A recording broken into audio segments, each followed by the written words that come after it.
a Stuttering John Melendez roundtable discussion.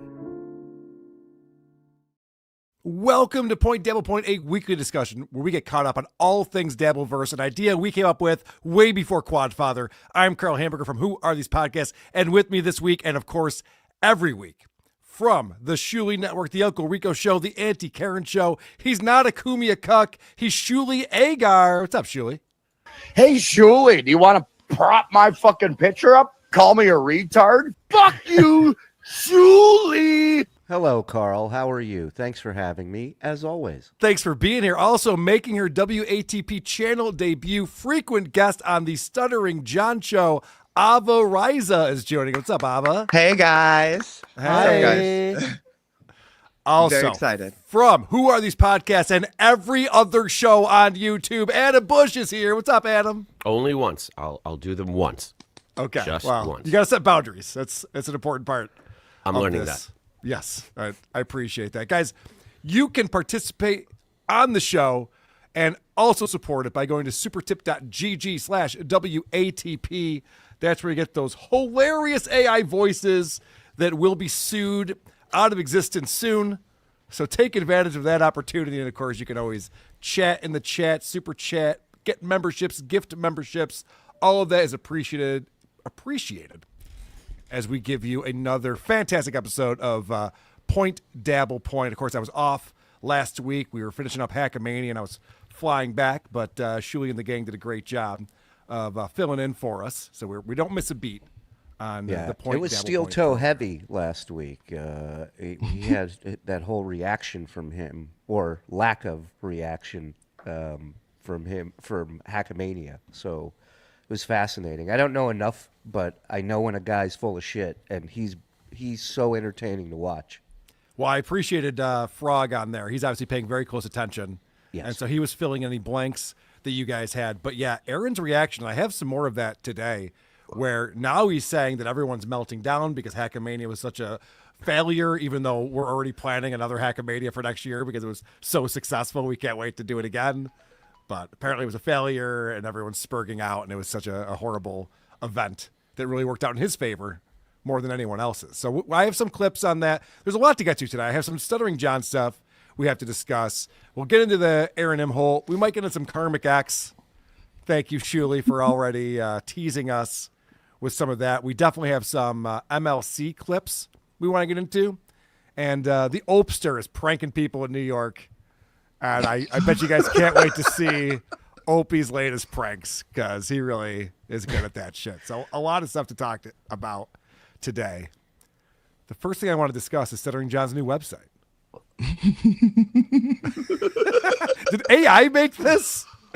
Is that Stuttering John Melendez? Is that the guy I know? That's John not him. Melendez? No, it's not, that's right? like Guy Fieri or one of those chefs. That's not him.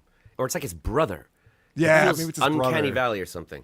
Actually, if you look at the neck area, it looks like a guy who was burned in some sort of accident or, maybe some sort of Italian meat. I don't know. That doesn't look normal. You're I right, like so that it he's- might be him, yeah. Yeah. I like that he switched from like that, oh, these crazy guys pose to like the burnt lobster freak. Well, he's a Florida comedian now, so he has to adapt to T-shirt. the new situation that he has. It's like they told him right before they took the shot, they were like, okay, you turn around and I'm just going to say your name and you look happy to see me. Turn around and give me a happy to see me. Okay, let's try that again, but happier. Yeah. Are you taping me? That's what he's saying right now in that. He's never photo. greeted somebody that welcoming in his life. Never. So the first thing that I noticed, because I went to this site on my phone, and I went, oh, there's a little hamburger for the navigation. Let's see what pages I can go to on John's site. So I click into that. There was no navigation, but for some reason, the web designer did put the hamburger on there to make it look like there might be navigation. I mean, where else do you really need to go, Carl? Once you're on this front page. Well, let's scroll and find out. Because first off, stutteringjohnmelendez.net, he lost his old URL, and now he has a .net in 2025.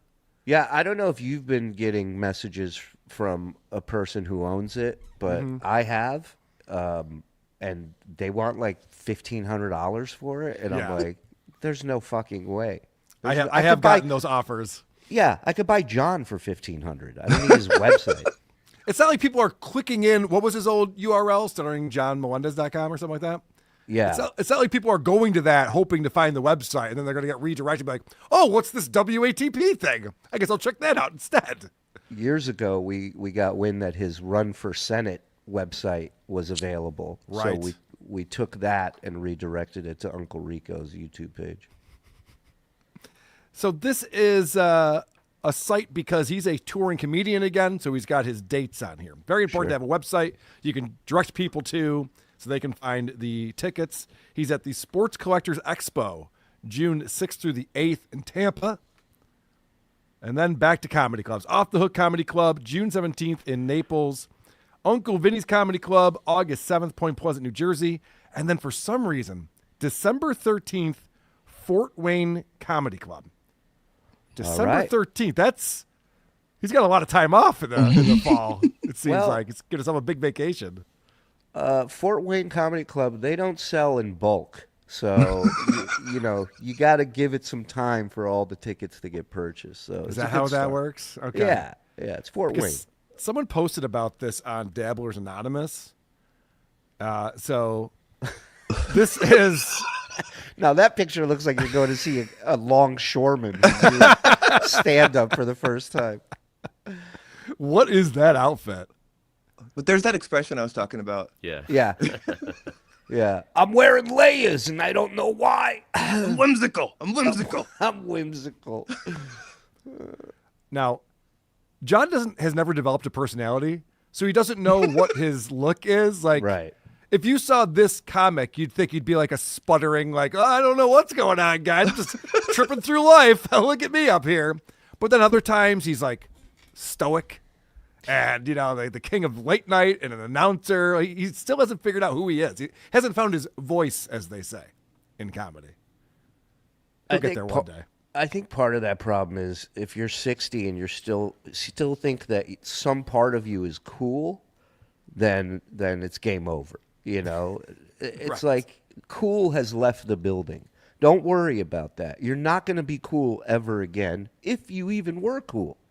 But focus on an actual look, Maybe that is a good look because, he's here because he's an idiot. Yes. But he doesn't want people to think he's an idiot anymore. So that's what happens with your face when you try to take a picture with that.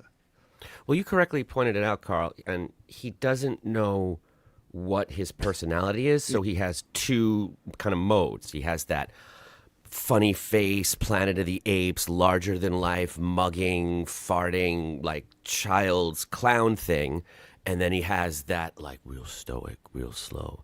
And his problem is he always picks the wrong one for the occasion. Like when he's supposed to be turning it on for Chrissy Mayer doing a new show, he's like, we're going to talk about politics. Like, what are we doing? But then when he's supposed to be cool and roasting someone, he's jumping around and breaking stuff and he's never using his words at the right time. And those pictures reflect that. He doesn't know what he's selling. Right. Yeah, let's go back to the website again. Let's just compare. So there's one version of him right there. And then here's the other version of him. Look, I'm an NYU grad. I don't know how I got caught up in this mess. Yeah, it's like a one-man show about maritime life off of Montauk for this dim-witted, fisherman. That's a good point. I heard him talking to Kate Meany about that on the Shuley Network. I believe you were on there, Adam, as well, listening to some of these conversations. And John was developing a one-man show that's going to have, I believe, hours of jokes because they're coming to him so easily. It's going to be like a 2-hour show, he said. Mm-hmm. And it makes sense because he's going to write it all on the boat. So that's where he came up with the longshoreman idea. It's true. All right, so the tickets for the show, $22.50 for general admission. Front row, and then a typo, you will be seated at a table in the first 2 rows, is twice as much money. The splatter zone is twice as much money. Yeah, the splash zone, as they say in SeaWorld. The Coors Light zone. That would be great if they had a sign on the stage when you got there. It goes, first few rows may get a tad wet. How about just this simple comedy of front row, not front row? Yeah. Yeah, right. First 2 rows. When we say front row, we mean near the front, kind of. I'm just surprised that it's twice as much money to be that close to him. So the rest of his website, we can follow him on X, except for I can't. He's got Instagram, Facebook, and YouTube. John, I love that the John pranks Beetlejuice. Listen, there isn't. I love Beetle, but he's not really a tough guy to prank. No. You know what I mean? Yeah. So that's the phone call thing, right? Where he's talking Yeah. to Beetle on the phone. Yeah, it's not that impressive. Is that the first thing he would want to present in his career? Apparently, yes. That's the first thing that he has presented on this website. And it's probably the only good advice he got, because whoever told him to do that knows that Beetlejuice is more popular than anyone else Yes. mentioned on this page right now. That's so true. link to him. That's true. I have a dumb question from a dumb guy. Why does it say John's first TNT show? Yeah, what's that? What does that stand for? I think it's supposed to be. Well, isn't it supposed to be the Tonight Show? Yes, it's the Tonight Show. Oh, Tonight is one word, so you wouldn't have an N in there Right. anywhere. And then what's the T? The second T? What does that mean? I don't know what that is. what? It means this appearance was explosive. Okay, yes, that's probably what he's going for. Right. I have no idea. And then this photo that he picked. What the fuck? Like, Howard, I can't believe Howard hasn't sent a cease and desist on this yet. Does he know about this? It looks like a Christmas photo in a trailer park somewhere. Yeah. He looks like a fan who's been dressing like Howard for years, broke in to give him this crazy gift he doesn't want. And they're you're like right. posing for this photo before the cops grab him and drag him away. He's wearing the same leather jacket. I think you're right about that. He's trying to be Howard. I need you to wear these pants. So then it goes through John's whole life and all the movies that he's been in and TV shows. And so I guess that's the bio that you need when you're the comedy club. You know how to pick something up and slap it up on your website. You can come here and just grab this. And you're off and running. Well, there you go. John finally has a website again. Congratulations, John Melendez, for having his own website. You know, I was looking through, easy for you to say, and producer Chris remembered, you know, people have been looking at John's yearbook and they found out there's no photos and no mention of this Battle of the Bands. Yes. That seemed like the craziest concert in the history of high school Battle of the Bands. Well, there was so much detail. You're telling me it's not true? The way John described it to Nick, you would think he does have a photo in his book of him at the Battle of the Bands. Oh. So there he is. Where's the pig's blood? I don't see the just before. I don't see the guillotine. I don't see the pig's blood. I will say John's pulling off the look though right here. I'll give that to him. Unlike this one where he's just a sweaty mess. Ugh. You know, you're blaming him for showmanship. He saves this stuff for the end of the show for an encore, like a true performer, and you shit on him for it. He can't win. Yeah. Yeah, Did you're y'all- right. Digital photography, it's a lot easier to shoot a lot of shots back then. You know, you had Sure.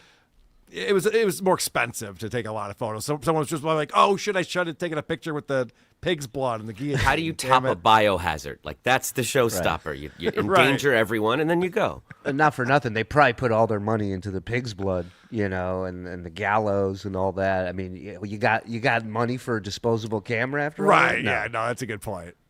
Very good point. Did y'all see that clip of Vince the Lawyer's show on Friday? He came in loaded with footage of that show, supposedly. And then halfway through the show, somebody was like, why are people holding up cell phone cams? And so he busted him mid. And I think he said John sent him that video. So all I saw was the still of that someone posted on Dabblers Anonymous, that it was supposed to be like a concert from 1983 or 1984, but everyone's holding up phones. So it obviously wasn't. I didn't realize that Vince was trying to sell that to his audience or whatever, whoever that is. He really was. Like the beginning, he Okay. sold it like he just solved the case. It's like Yeah, you it can't sounds trust like that guy. sounds like when somebody says, like, "Did you hear that the Tooth Fairy came in last night?" And Yeah. it's like anything that starts with "Did you hear that, Vince?" We Sorry just about that, know but- whatever is about to happen it did not happen. It Right. did not happen, and he probably knows that too, and that's part of the whole thing. It's endlessly funny if you don't like laughing. That's a quote. The other thing I wanted to bring up on here is that we actually talked to Vegas Beer Sales Jerry quite a bit in Vegas. He was at the Hangout Thursday night before the show started. at the plaza. So he was there. We were chatting a lot. And then he was telling me, well, Carl, I got friends in town. I got a lot going on this weekend, so I won't be at any of the shows. And then he was at every single show. He was there all weekend, hanging out, enjoying all the shows. And he was telling me a lot of information about John. They're still friends. They still chat. He was telling me that John is not working a day job. He's just focusing on his comedy and doing the comedy thing. And I don't know if we can believe anything that Vegas Beer Sales Jerry says, because who even knows if John's telling him the truth, let alone him telling the truth. Well, Vegas Beer Can Jerry is not. He doesn't tell the truth either. Number one. Well, that's what I mean. Yeah, who knows, right? Is Why- that why true? would he? How did we feel about after he left? How did we feel about his time at Hackamania? Is he? We all know he's a good guy, but was he there with Do we? good intentions? Well, Do I mean, we know? he's a good guy. No, we don't. But we know he's easy to talk to. His heart seems to be in the right place. He seems to care about John, and he seems to enjoy this stuff. And I refuse to believe that those two things can't coexist in the same person. It's not going to be me, but let it be him. But did he leave like pissing people off or with an arterial motive? Did No. he dox anybody? For the weekend? Not that I know of. Now, there was speculation because John has put out some tweets. And John's very excited. He thinks that he has someone's identity here. So he tweeted out on the 11th, don't forget a certain ass not only came into my court hearing and yelled out disrupting stuff, which is illegal, he then accused me of having students on camera with the intention of getting me fired. Wow. He also got my police cam footage. He is no victim and will be treated as such. And, of course, he's referring to the potato Cardiff Electric. And this tweet is just from, 2 days ago. He's no said- victim. He's a magician. How is he appearing everywhere like this? He said, apparently a certain vegetable is questioning the veracity of my claim that I have a clear shot of his face and name. I will reveal his picture and name shortly. Stay tuned. I will do it as soon as I handle more pressing issues. Very, very important guy with a lot going on. But See, anyway, this is genuinely funny. He will never Yes. understand that using the word veracity and vegetable while addressing a vegetable It's brilliant. is very funny. Actually, no, yeah. yeah. Why He's never is he- funny when he's trying to be. Why is he like slow rolling this? Like, what's going on with that? Well, that's okay. So that's a big question. I'm going to put a pin in that because I do want to get back to that. But before we get off Vegas beer sales, the reason why I brought this up is because we were asking, was anything nefarious going on? And to my knowledge, no. To my knowledge, Vegas beer sales was just hanging out. He loved talking to anyone who wanted to talk to him. I talked to a number of people who got a lot of information from him about John and everything else. So he seemed like he was just there to hang and have a good time. The story that I asked him about was the fact that all of these files lived at his house after John went through Vegas. A Because whole John didn't garbage have- bag. A whole garbage bag full of files. Yes. Yes, because John didn't have the registration through his vehicle and all these other important documents and things. And so what Jerry explained to me, and I believe this is kind of public knowledge. I don't think I'm telling tales out of school. What he explained to me was when John got to his house with the cats, the car was so loaded with shit, there was literally nowhere for the cats to go. So Jerry said, oh, this is unacceptable. You can't drive these cats across country in a car that's this cluttered. It's not, they don't have anywhere to go. So he started pulling shit out of the car just to give room for the cats. Oh, that's sweet. If only Melton was a cat, maybe he wouldn't have given John his address and drove him over to Melton's house. Yeah, he talked to Melton about that. Of course, John and Jerry knew that Patrick was not home. Yeah, well, of course. Yes. I mean, we all know John's a pussy. We don't need Jerry to confirm that for us. Correct.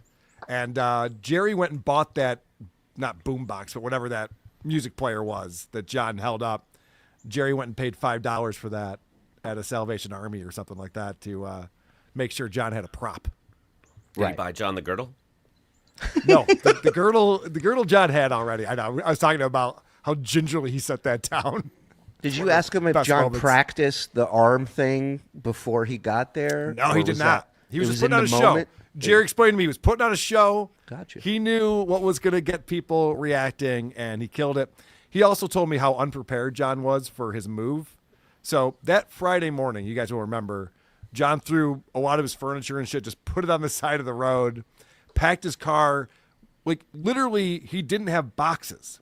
Jerry said everything was just in garbage bags and plastic bags, and everything was just thrown together haphazardly. And if you guys remember, John was upset because no one from the bar would come help him move. Right. He didn't coordinate ahead of time someone to come help him.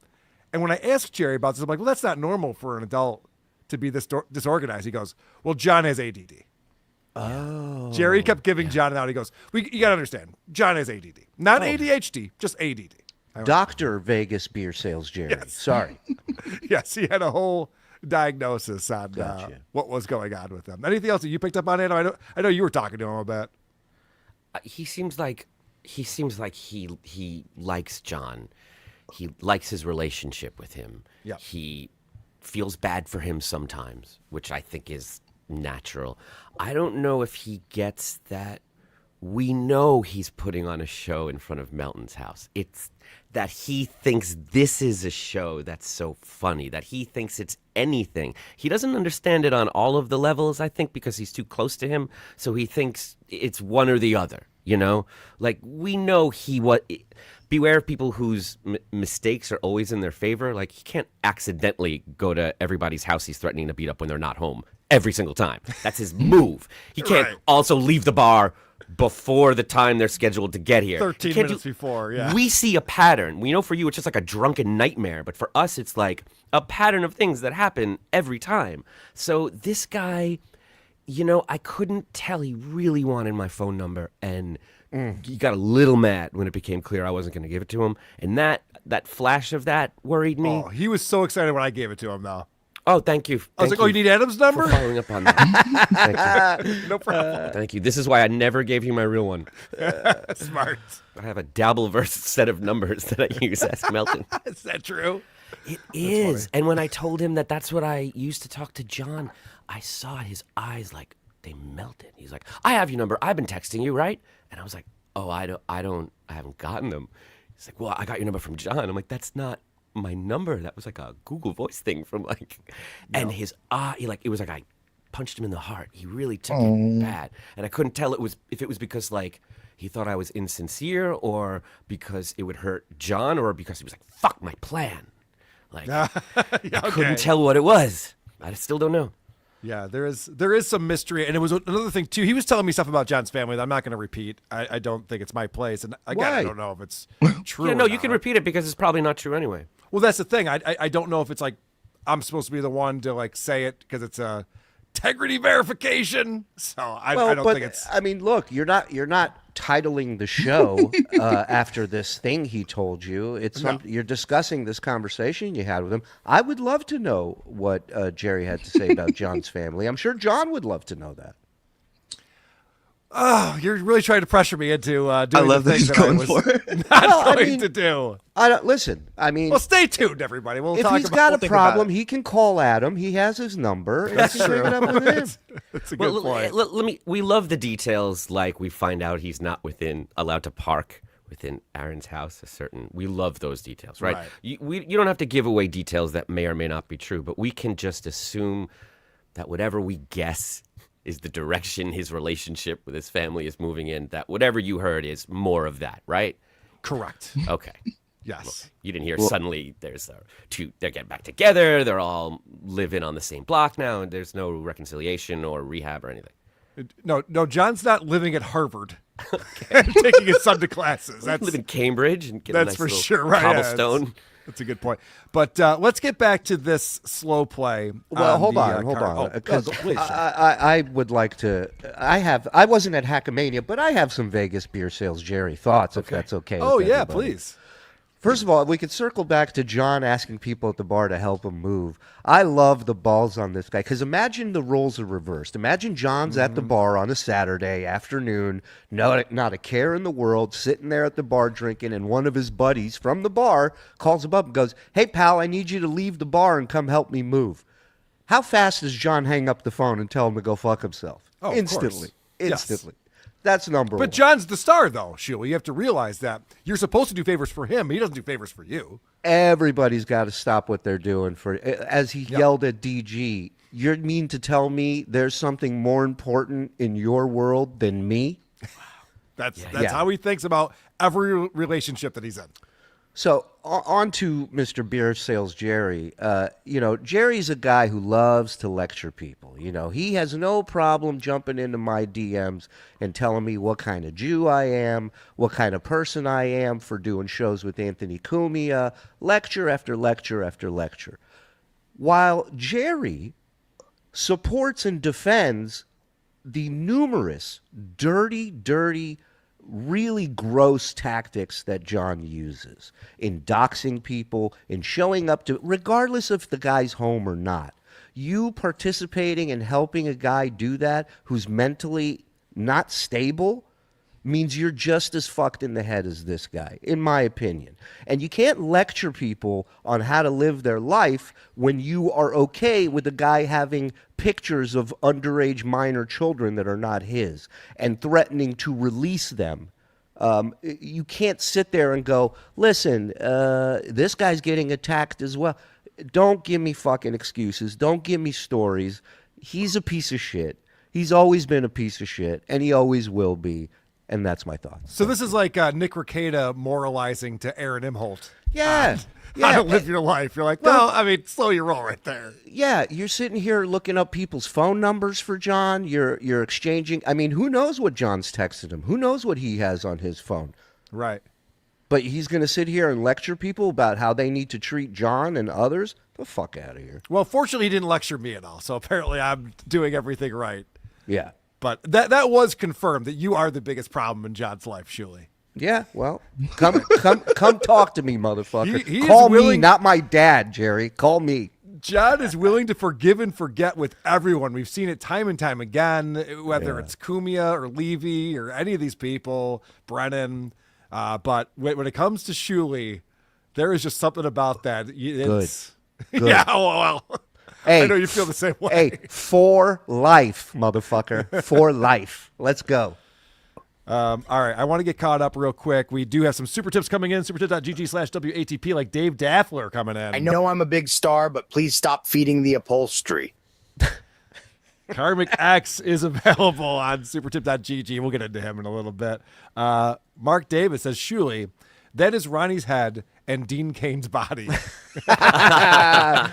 Great poll, Mark. Great poll. Is that what it is, Shuli? Is Forgot it the about that. Stern thing? Is it because, I mean, I get it's the show. He doesn't like that there's a show every day and he decides it's all you. But is it because you worked at Stern so he can never let it go? Why it's different when you do it than when anybody else does? Maybe the fact that, and we're talking about John, right? Not Jerry? Yeah.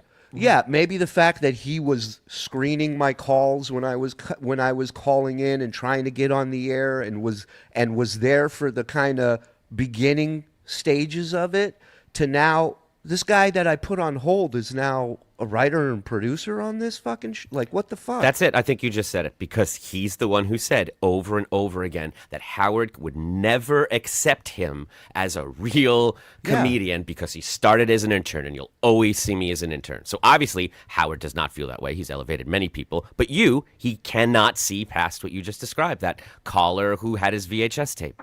Listen, as mentally ill as I was recording best ofs, right? And the fights in the best ofs is what I loved. And I came up with a game once where I just had one quote from the fight. Either it was Gary or Robin or Fred or somebody fighting with Howard. And I called in and I gave multiple choice. And the best part about it was it would start the fights all over again, which I loved. And those games and that stuff is the reason why they even picked up a phone and offered me a 1 week tryout. But John told you to say that, though. He was the one who coached you. Oh, sorry. John wrote that game. Yeah, he wrote that. I apologize. You're right. Yeah, I apologize. Yes. He didn't want to use it for himself. He was trying to be selfless and give you a chance. But it falls under the umbrella of it's never his fault. He never dropped that ball. Somebody fucked him up. Somebody sabotaged him. Colonel Clink, $5. This is a great lineup, even with Carl in it. Oh, that's nice. Well, thanks, guys. Thanks for picking up the slack for me on this man. one. Two short, long dogs with 5 pounds. Says Adam and Ava in the same place at the same time. That kills those rumors. That's right. That's why I'm here. FKB, FSJ, FBL. We're ready to start some new ones, so don't even worry. Beef Drippins, great panel. 2 Jews, a German, and a trans. Love y'all. That's right. Beef Drippins. Did we ever get an answer as to what kind of Jew you were, Shuli? Did we ever get an answer to that, or What like Ashkenazi like Jerry was or saying? Sephardic? He was explaining to you. Oh, that I'm a terrible Jew. That you The know, bad kind. I didn't know. yeah, yeah, all no he said about bueno Jew. Yes. Dame Taft, thank you very much for the super sticker. Michael P. 16-1 this season, Carl. Shuli, shalom and make up with the potato. Lee County schools are done soon, and we will see a resurgence. R.I.P. Tara, go Bills. Listen, 16-1, there's no fucking way. The schedule's too tough. Too many primetime games. I'm sick of these primetime games. I'm sorry. Do you guys want to talk about the Bills, or you want to talk about something else? I was just gonna say, when they get that one loss, you're gonna cry to trade your fucking quarterback again. There's two losses in a row. And he looked terrible in both of the games. I didn't know he had a broken hand at the time. All right, Shuli. Damn. I don't think he's working in the school area again. I don't think so No either. way. No way. I don't think so either. What about you and the potato? No, not gonna happen. Not anytime soon. Oh, wow. All right. JFK Head Chunk. The $44 front row includes a light pig blood spray. Drunk into your $5. If they knew John, they'd charge extra to sit further from the stage. No shit.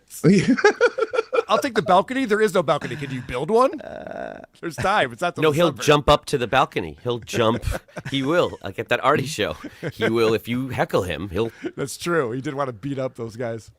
Mr. Majestic, it will better be described as one child show. It's a one-man show. I get it. Cool cut casting. Would you rather smell John or see Kyle? I see what you did there. I see what you Got did ya. there. Shuli, they Clip made me say it. I don't normally say that kind of stuff. Clip it. Chris Engler, his BOTB memories. Battle of the band. Battle of the Beer Band memories. on the balcony. Oh, man, Yeah, you're right. Are his No, it's actually ideations. Battle of the Bands. You're right. It is Battle of the Bands. Yep. His Battle of the Bands memories are his ideations, not what happened, and he gets details wrong. E.g., in a previous version, it was cow's blood. Now it's pig's blood. Oh. And you can't buy blood at the butcher shop, which was explained to me. I'm like, yeah, duh. Why would they sell blood? Why would they sell animal blood at a butcher shop? Doesn't even On make Long sense. Island, you went to the kosher butchers for pig's blood. Yeah, It's like, right. Take Makes as sense. much as you want. DPM, is Adam's dissertation on the Dabbleverse? Why is he here, and why does he take it so seriously? He's the cousin Oliver of a world order. AWO. I understand here. the cousin Oliver reference because he is the cute guy that we brought in to keep viewers engaged. Or the last-ditch attempt at righting the sinking ship when it had already jumped the shark. But the point is, I don't laugh a lot on the outside. I get that, but I do find it very funny on the inside. BMC, Jerry is the worst. He calls everyone anti-Semitic, tries tell other Jews how they should feel, but yet when it comes to John, he defends him. Hypocrite! There you go. She was at the meeting. She knows what's up. I Yeah, I can't was blame gonna him for say. defending John. I can't blame him for being in his orbit and being seduced by all of that stuff and just being a sympathetic person. I don't think it makes Jerry okay, but I do sympathize with that. What is that? A Q mug? Aq says, so Baba Booey is the father? Thanks, Jerry. Was that the story? All right. We actually have an interview that John did that was from 2009. And Wow. Adam, you sent this over to me. This is It was, kind of interesting. It's remarkable. It is, the soberest we've heard him. And he's talking to actual intelligent people that know everything there is to know about stuttering, because they do stutter. And you can't, the whole thing, it's not explosive minute by minute, but when you listen to the whole thing, you really see that he says everything and it's opposite. He'll make a point, the host says the point back to him in his words, and then he disagrees with the host and says the opposite. And it really never occurred to me that he was faking the stutter. I thought he, can make it seem worse than it is at times. He can, make it a performance. But he doesn't seem to know anything about stuttering. And the things he does know, he doesn't believe in and didn't work for him. And he can't talk to them on their level about the only subject you would think he would know about. And they think he's a hero. So you get to see what it's like when he has the audience he's always wanted, and they still manage to deeply offend him and throw him off course in a way he can't recover from. So this show's called Stutter Talk, changing how you think about stuttering one podcast at a time. And their guest was Mr. John Melendez from The Tonight Show with Jay Leno, talks about stuttering.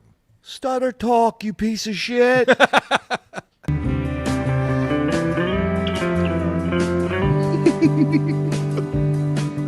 Can we ask you some questions about the Tonight Show and the Howard Stern Show? Okay, I'm changing the format of WATP. Yeah. From now on, we're just stuttering. Yeah. This is amazing. I'm starting a new show breaking down stutter talk. Fuck John as a guest. I want to see who else they got on here. Sure, you ask me anything. We're big fans of both of those programs, and we sometimes, when we watch the Tonight Show, we notice that you do this thing where you raise your mug when you talk. And How did you come up with that? It's brilliant. Amazing. That's literally the only thing I know about John on the Tonight Show, because that's all Howard would talk about. Well, John- it's also most of what they would show him on in an episode. Right. That's the most camera time he would have, is hoisting that mug. you might. Yeah. It sounds sometimes like you have a little bit of an accent. Are these things you do to help you talk, or are they separate? I don't try and put on an accent at all. So I mean, I know that I've heard people say that, but I never try to put on an accent. This is just stupid talk. It's not stutter talk. The guy who's stuttering is going, I notice that you John goes, that's just dumb person talk. That's all that is. But I mean, although I do recommend, putting on an accent to stutterers, It's safe. I think it's another way to help yourself speak. Or if you want to talk to the President Trump The and best putting is on like, an accent. he's like, I don't do accent. I don't fake an accent, but Yeah. you totally should fake an accent. It's in his book. It's one of his tricks Crutches, for right. for curing an accent. So the guy says to him, earlier on they talked about that. So he Yeah. says, you're doing a voice there on the Tonight Show. We were really watching. Is that you doing that? And he's like, excuse, I'm not doing a voice. Like, he's so offended and hurt. He thinks Right. they're making fun of him. John, the only thing we've ever seen you say is like, I don't know, Jay, how are you? Like, you do that like Pamela Anderson. yeah, it's so they're trying. They think it's cool, right. and he doesn't even know whether to be proud of his stutter or to be downplaying it with them. So he does both. It's really weird. More fluently, but I mean, I don't do it consciously during the announce, but I do it sometimes if I'm, I might do it if I'm having a conversation or I want to get something out. I mean, sometimes it works, but it doesn't always work, you know what I mean? Absolutely. So sometimes. Brilliant. Sometimes people wake up in the morning. Sometimes they don't. You know, it's not an exact science. On your blog, you have a section entitled Stutter's Tips. Can you talk a little bit about... I fucking love this guy. Yeah. This is a great find right here. Yeah. John has a blog. Does anyone know about this? Who wrote that for him? He just said on your blog there's a stutterer's tips section. If that blog still exists, I got Patreon going for another 3 years. Oh, was Someone it could part of that? There find was like that. a Tonight Show, beginning of the internet, NBC Tonight Show website where he and Ross had like a corner where they like did stuff. Somebody posted that on Dabblers once. Maybe he's talking about that. Maybe he had a blog on that. While We he got to was find on the Tonight Wayback Show. Machine on this one. Someone's got to pull this up. Yeah. some of the tricks that you do use to help you with speaking, some of the other tricks you use? Well, I mean, I have a bunch. I mean, talking at a higher volume was always helpful to me. Talking in an accent. Which he doesn't do. Like pretending you're a different person, like you put yourself in a character. Pretend you're like rich and successful. I do it every day, actually. It's amazing. Pretend I have talent. Put on 3 hats. Sometimes that helps. Singing some of the words. That's always is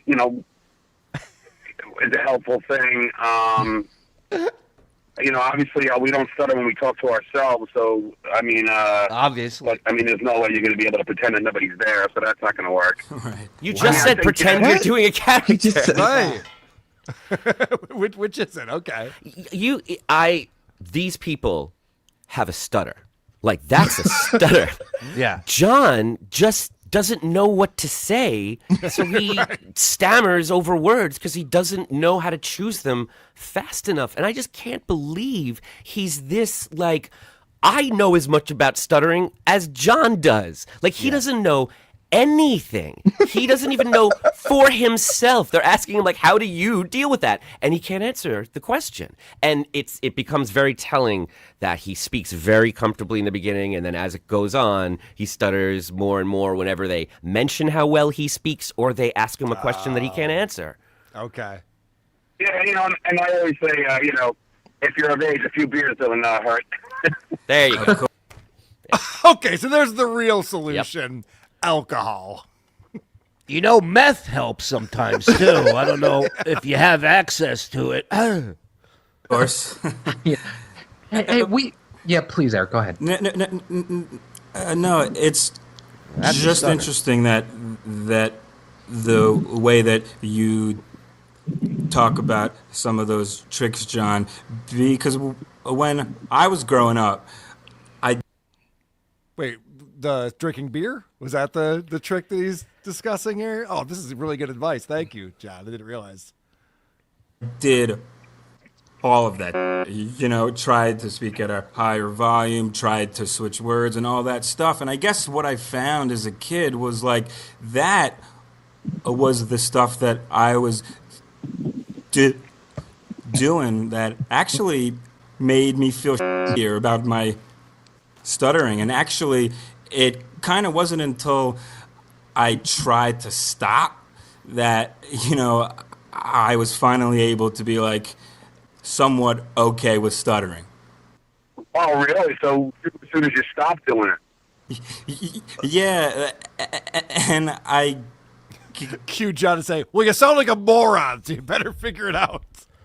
guess that's just a little more proof that we're all and we're all different. No, I never heard of that before, but I guess, listen, whatever works for you, I guess, it's to each his own. I mean, there's no sure thing when it comes to stuttering, Exactly. Oh, yeah. Hey, Wow, way to explore that, John. But hold on. I thought he's cured at least one person, that Yes. chef. He completely Who still cured thanks him to this day whenever he sees him. And of have course, to- that John's cure for that guy, which he did not bring up in like how do you cure this, is carry a notepad around so that you can write down what you want to say to the person. And then just knowing that you could write it down helps you get your thoughts out more clear. He never mentions that. And this guy goes, I actually was trying to do all those tips and tricks and realized that I should just accept my speech pattern and I'm happier that way. And John doesn't explore that at all. He's Not just interested. like, okay. Not So even it didn't work curious. to throw back a couple of Coors Lights, screaming like a jackass. Yeah, meanwhile, the other guy, he sounds like a car zooming by you, and John's just, that's all John, this guy's like, and this guy's got an issue. John just wants to get drunk. Yeah, you're right. If this guy got hired by Howard Stern, there'd only be like 2 celebrity interviews. They'd be like, all right, then we're not getting our jokes out. This isn't going to work. Give him 5 questions. It'll take him 4 hours. Yeah. And I'll People direct this up one directly lit- to Vegas beer sales. Jerry, if you wonder why John can be dangerous, right at the top of this interview, they ask him about all the, doctor-prescribed methods of curing a stutter, and he says he never believed in any of them because they all wanted you to think that stuttering was in your head, and it's not. It's not a problem with the mind. To say that to a bunch of stutterers on stutter talk. Assuming this is where anybody who needed help with this or was interested would go to get answers, to tell them it's not in your head and it's not a mental thing. When the host just said, really? Because for me it was. And as soon as I stopped dealing with that, I actually found a lot of relief. And he's like downplaying that. Like, that's dangerous stuff. It's not good. It's actually in your back. Get a good chiropractor. Yeah. Well, he says then the reason that his stutter started was the day his father started beating up his sister in front of him and his mother ran down and that whole thing, which would be a problem.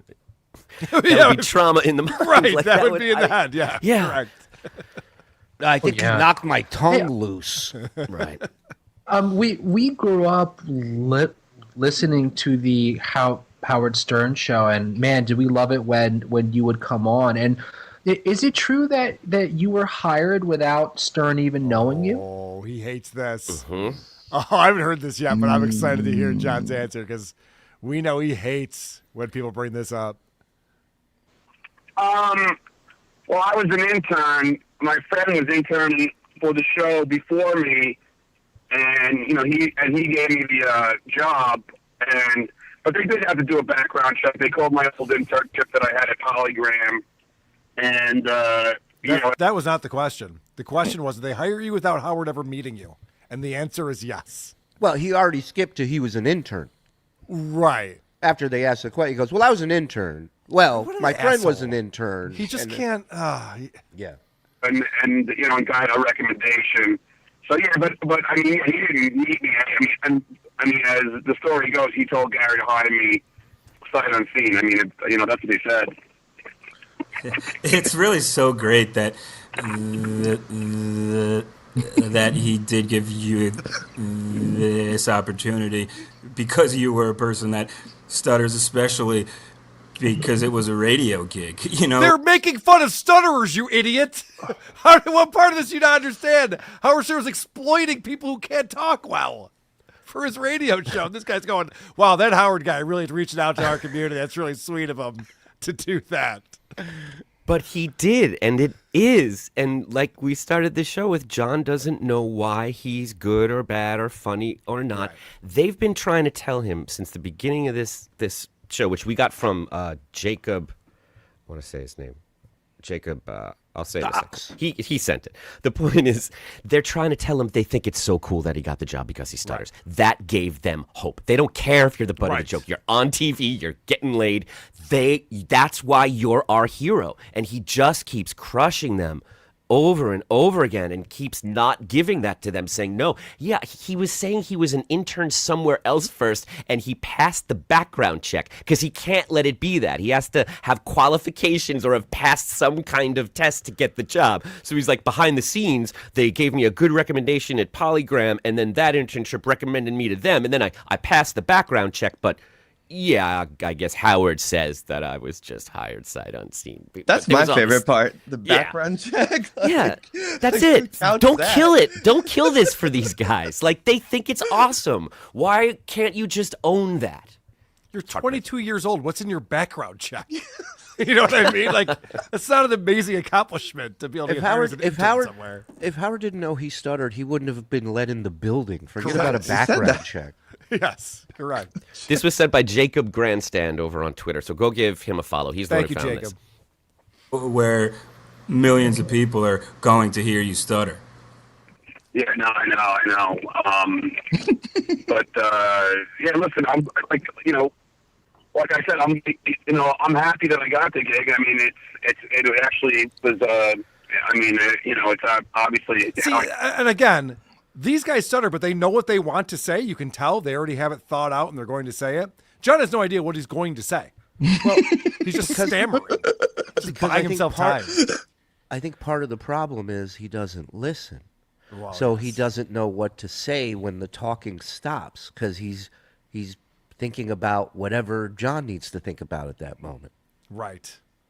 Well, he's at once trying to show his stuttering bona fides and be one of the guys to these guys while simultaneously telling them that he's over it. His stuttering does not bother him. It causes him no trauma, and he can't even explain why he cured it. He guesses he's just better than them. Guys, get your shit together. What the fuck? What's your Meanwhile, problem? just on stutter statistics alone, those two are running circles around John.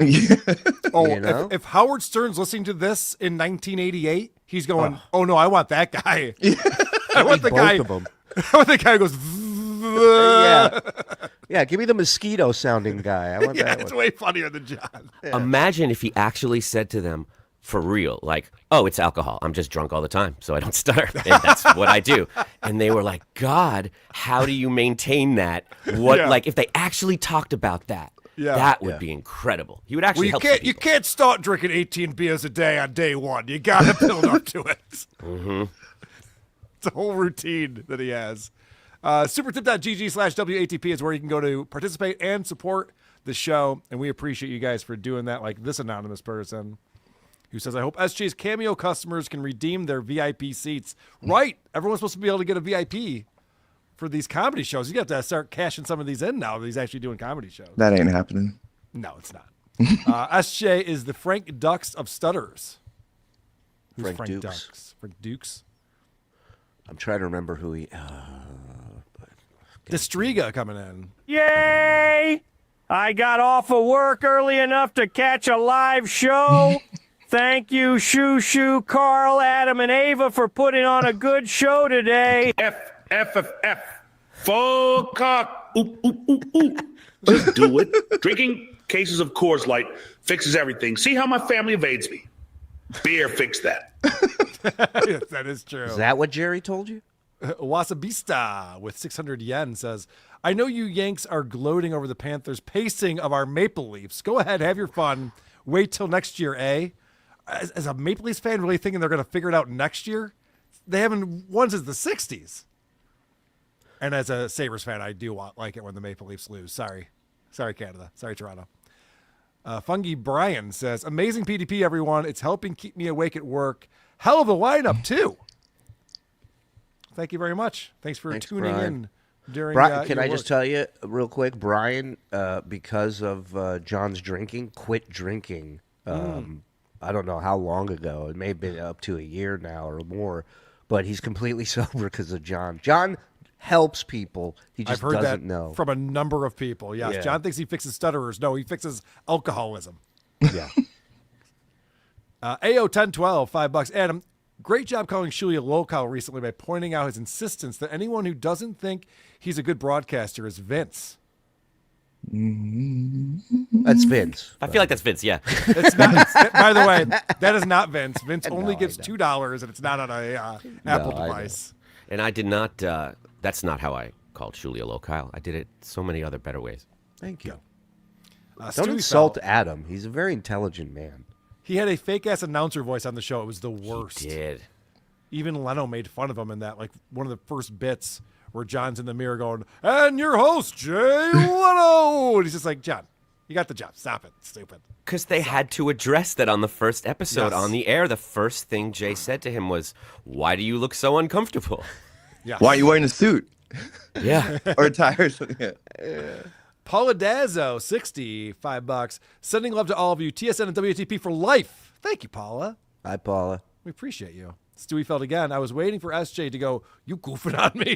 Yeah, you're right. There was like a hesitation to be like, "Wait, is this how you guys talk? You fucking with me?" That's what happened on that first question. Yeah, I think Wait, you're what? right. DPM. Shuli, has Zen made his first million from his comedy special yet? You're a Sandy Koufax kind of Jew, kind off Jew, throwing out strikes. Thank you. Koufax a legend. I'll take that as a compliment. Thank you. That is true. And we don't talk about the millions of dollars that Zen has made off his comedy specials. None Yeah. of your business. You'll know when he shows up on MLC trashing me that he's made enough. Mike Morris fanatic. Can we get an update on Mike Morris and Stuttering John's European adventures?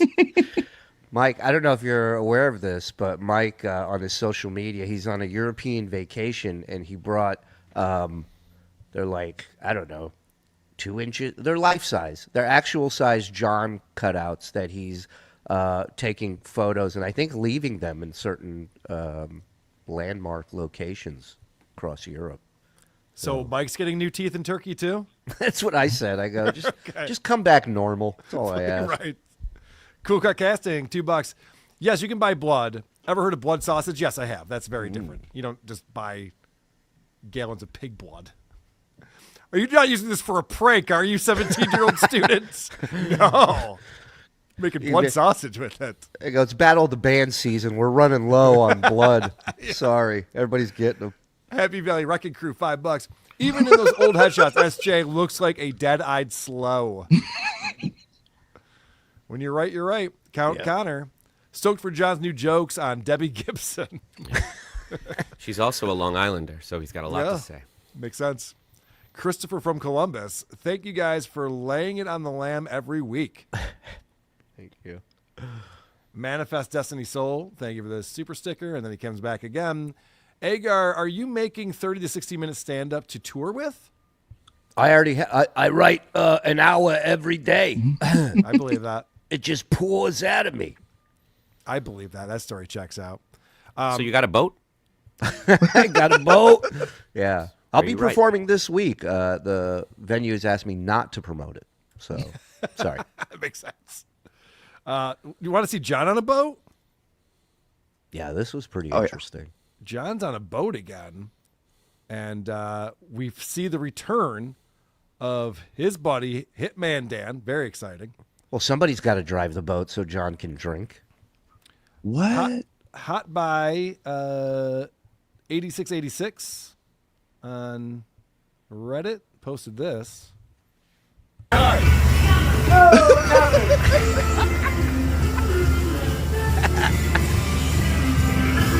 Yeah, baby.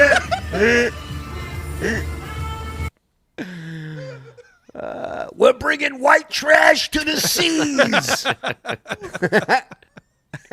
All right, so this is one of John's big brags sessions that he's on a boat.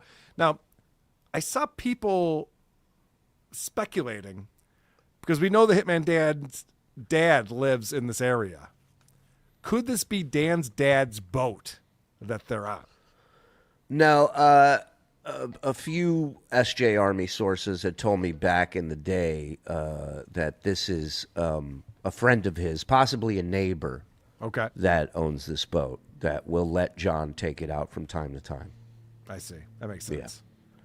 Yeah. One of the buddies at the bar, one of the day drinkers that he hangs out with. That's How many women that he's dating do you think he sent that little snap to that he just took? Like, how many received that, like, with some kind of... I have a friend and a boat? Holy shit, this guy is a catch. Hey, I have Carl, to run, but I'm going to come right back. I just want to do this bit where I appear naked in the back of Ava's screen, really. That's right. I just walk by amazing. really fast. Yes. So I'm going to try and pull that off. All right, don't even Adam. mention it. We'll see you in a little bit. I just texted you a screenshot of something that somebody caught in that video and kind of enlarged in the background. Okay, yeah. I'm going to pull this up. Yeah. It's interesting. I don't, I'm not saying one thing or the other. I'm just saying it's interesting, I guess, is what I'm saying. Right, Ava? Oh, absolutely. All right, what are we looking at here, Shirley? I mean, it looks like something's on the table in some sort of line formation or something. It looks white. Well, Hitman Dan is the guy who's got the hookup. We know that from AC and the Cape Meany calls. Wow. Both of those. Interesting. Oh, John's having a good time. He's having a lot of fun. I mean, I can't think of a worse drug to be on a 18-foot boat than cocaine. I can think of worse, but I hear what you're saying.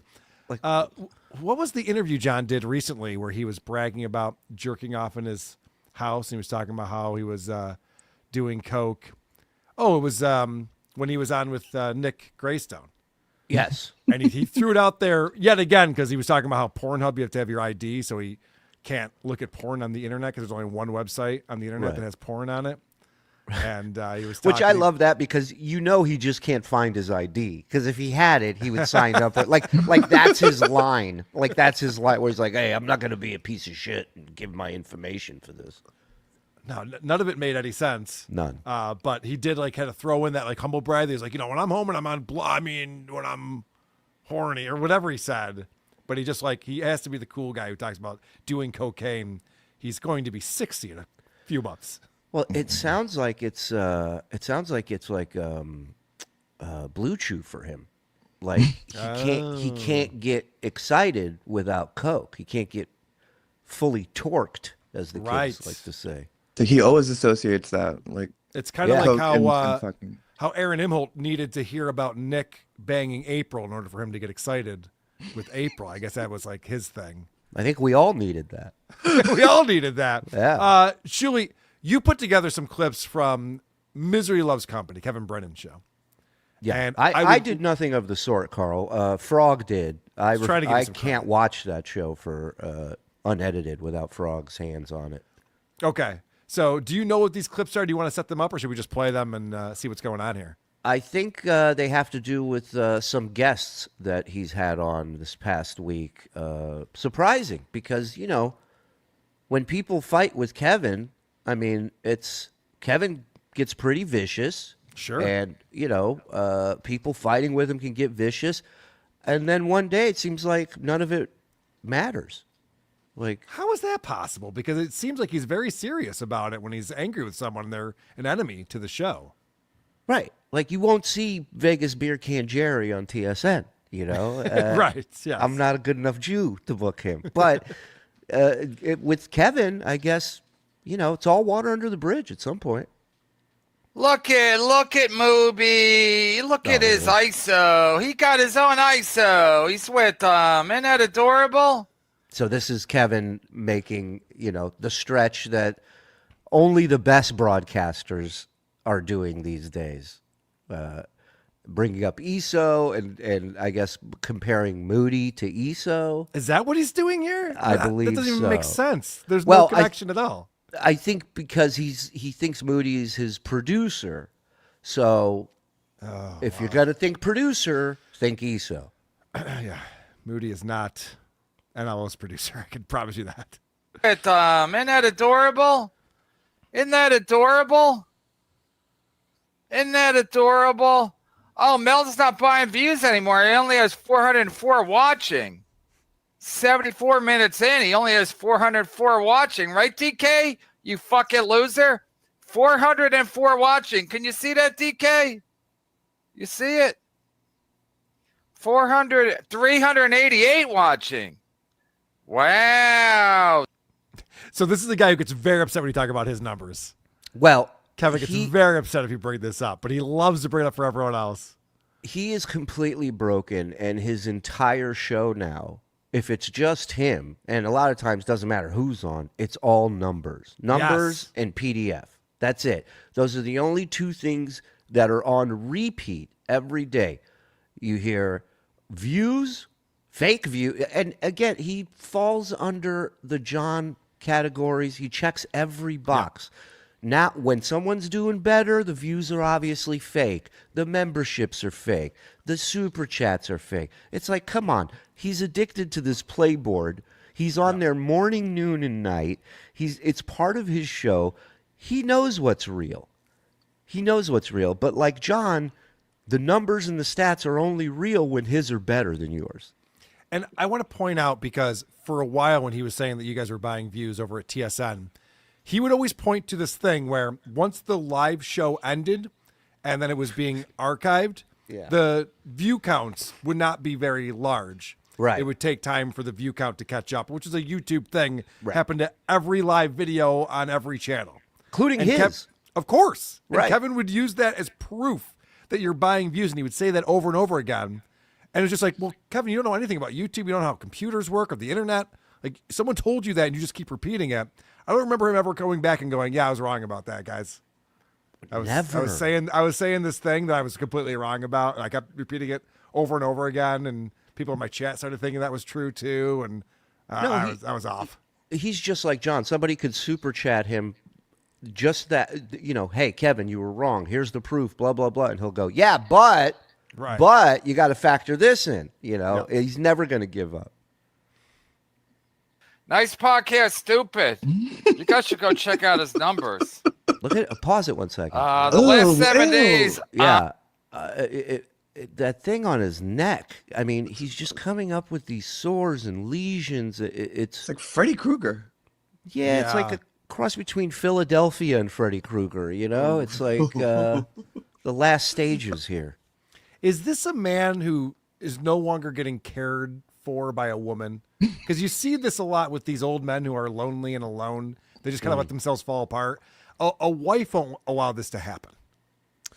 Yeah. You also see this in Braveheart, that king who had leprosy. Right. Yeah, that's that too. Yeah, good point. The last 7 days on what is it called? Chatterboard? What's it called? This is You're going on it every day, Kevin. How do you not know? Right. The Where's guy, this dementia? What's happening? the guy, like the serial killer in Seven, he's got notebook after notebook right. of fucking stats, all from Playboard. He opens his show with how Ray did money wise. Like, this is what this guy is now. Mm-hmm. Wild. Oh, and speaking of which, wasn't Ray just on his show this week? Well, that's the other thing. I mean, it's nonstop. You see these people that all he does is rail on over and over and over again, and then they're back up on the show again. Oh, wow. 2 weeks ago, Ray had a gig that Kevin was telling his fans, go and harass him at this gig. Go fuck with him at this gig. 2 weeks later, hey, Kev, hey. It's incredible. Playboard. You thought it was Chatterboard? Yeah, I'm sure he did. There we go.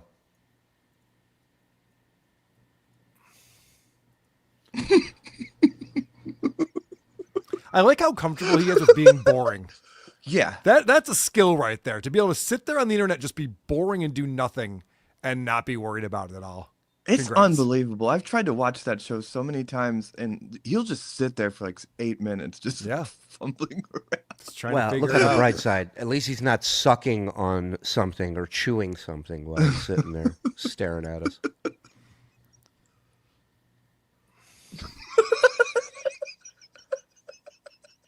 I'm getting turned on by his neck. If it was a different color. Yeah. I tried to take a screen grab of it and send it a second ago, but it didn't work, man. It was just piles. Yeah. I like that you keep pausing it like we're going to miss something. I know. I don't know why. Play. Right. We could just be talking. Yeah. I mean, we're 52 seconds into this clip. What is he doing? His show. This is why he's number this is the one, show. Carl, Okay. you idiot. Got it. Take some notes. Take a screenshot.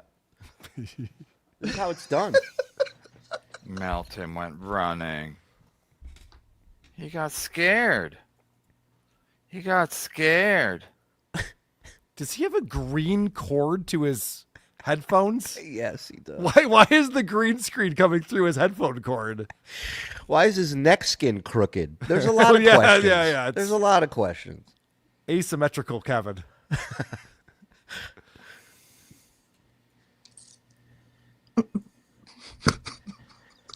I said the only time I've seen a head like that is when Michael Jackson got burned in the Pepsi commercial.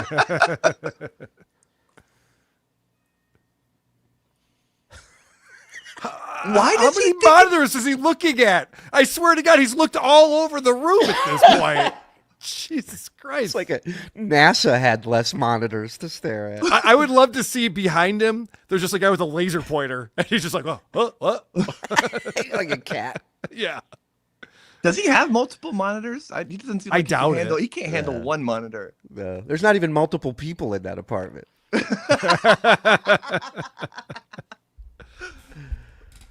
This is nice podcast, stupid on Playboard. Just so you know, it's him, and then we'll scroll down. Well, the like And rate then is, we'll scroll down. the like rate is very high, and the comment rate is very high. Yeah. So there's something they got going for him. Nice plug, stupid. Highest viewers ever, 76. Average viewers, 18. He's live streamed 144 times. 2 a week. So he's been doing it about 3 years. Yeah, and the only reason why anyone knows who he is because he super chats other shows. Like, what is this victory lap that we're taking over Nice Podcast Stupid?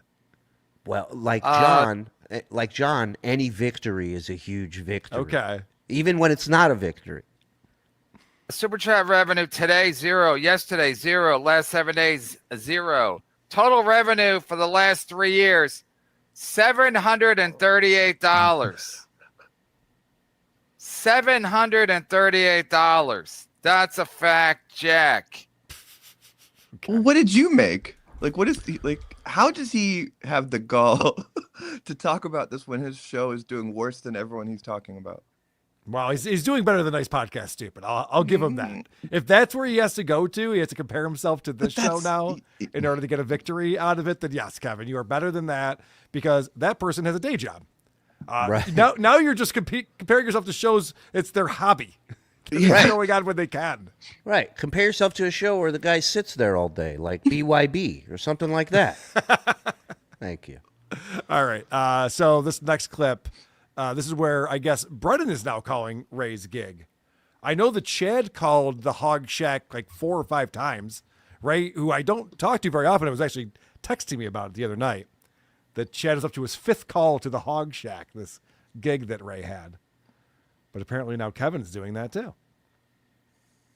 Hack. Is he wearing a Chad Zumach shirt? Yeah, well, he has to get him back on the show somehow. Wow. He's won it for a couple of different episodes last week. That's because he does a couple different episodes a day. That's Laundry isn't getting done.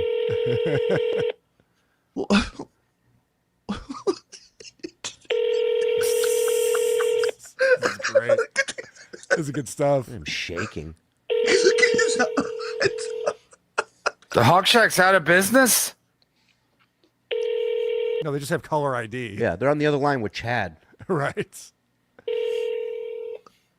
calling people and they're not answering. The person you are trying to show. reach is Hog Shack, pick up. Good bit. This is him freaking out. He's got nothing else for the top of the show. He needs this. This is like, is it Ashley Simpson when the wrong backing track played on SNL? He's like, oh shit, now what do I do? Start dancing? I don't know. Yeah, he's like, he's going to run off stage like Milli Vanilli.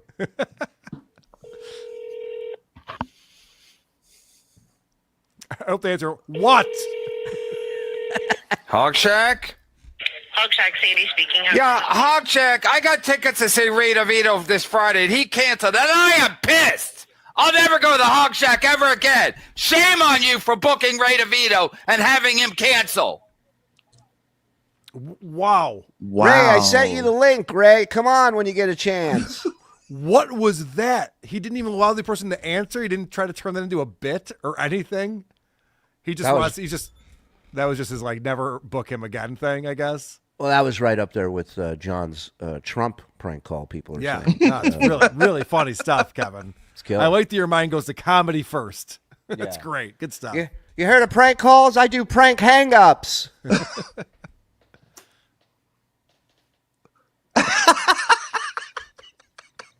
That was well worth it. Good stuff. Kick your feet up. Nailed Busy it. day. I didn't pause it, by the way. This is still just going. This is where the show is.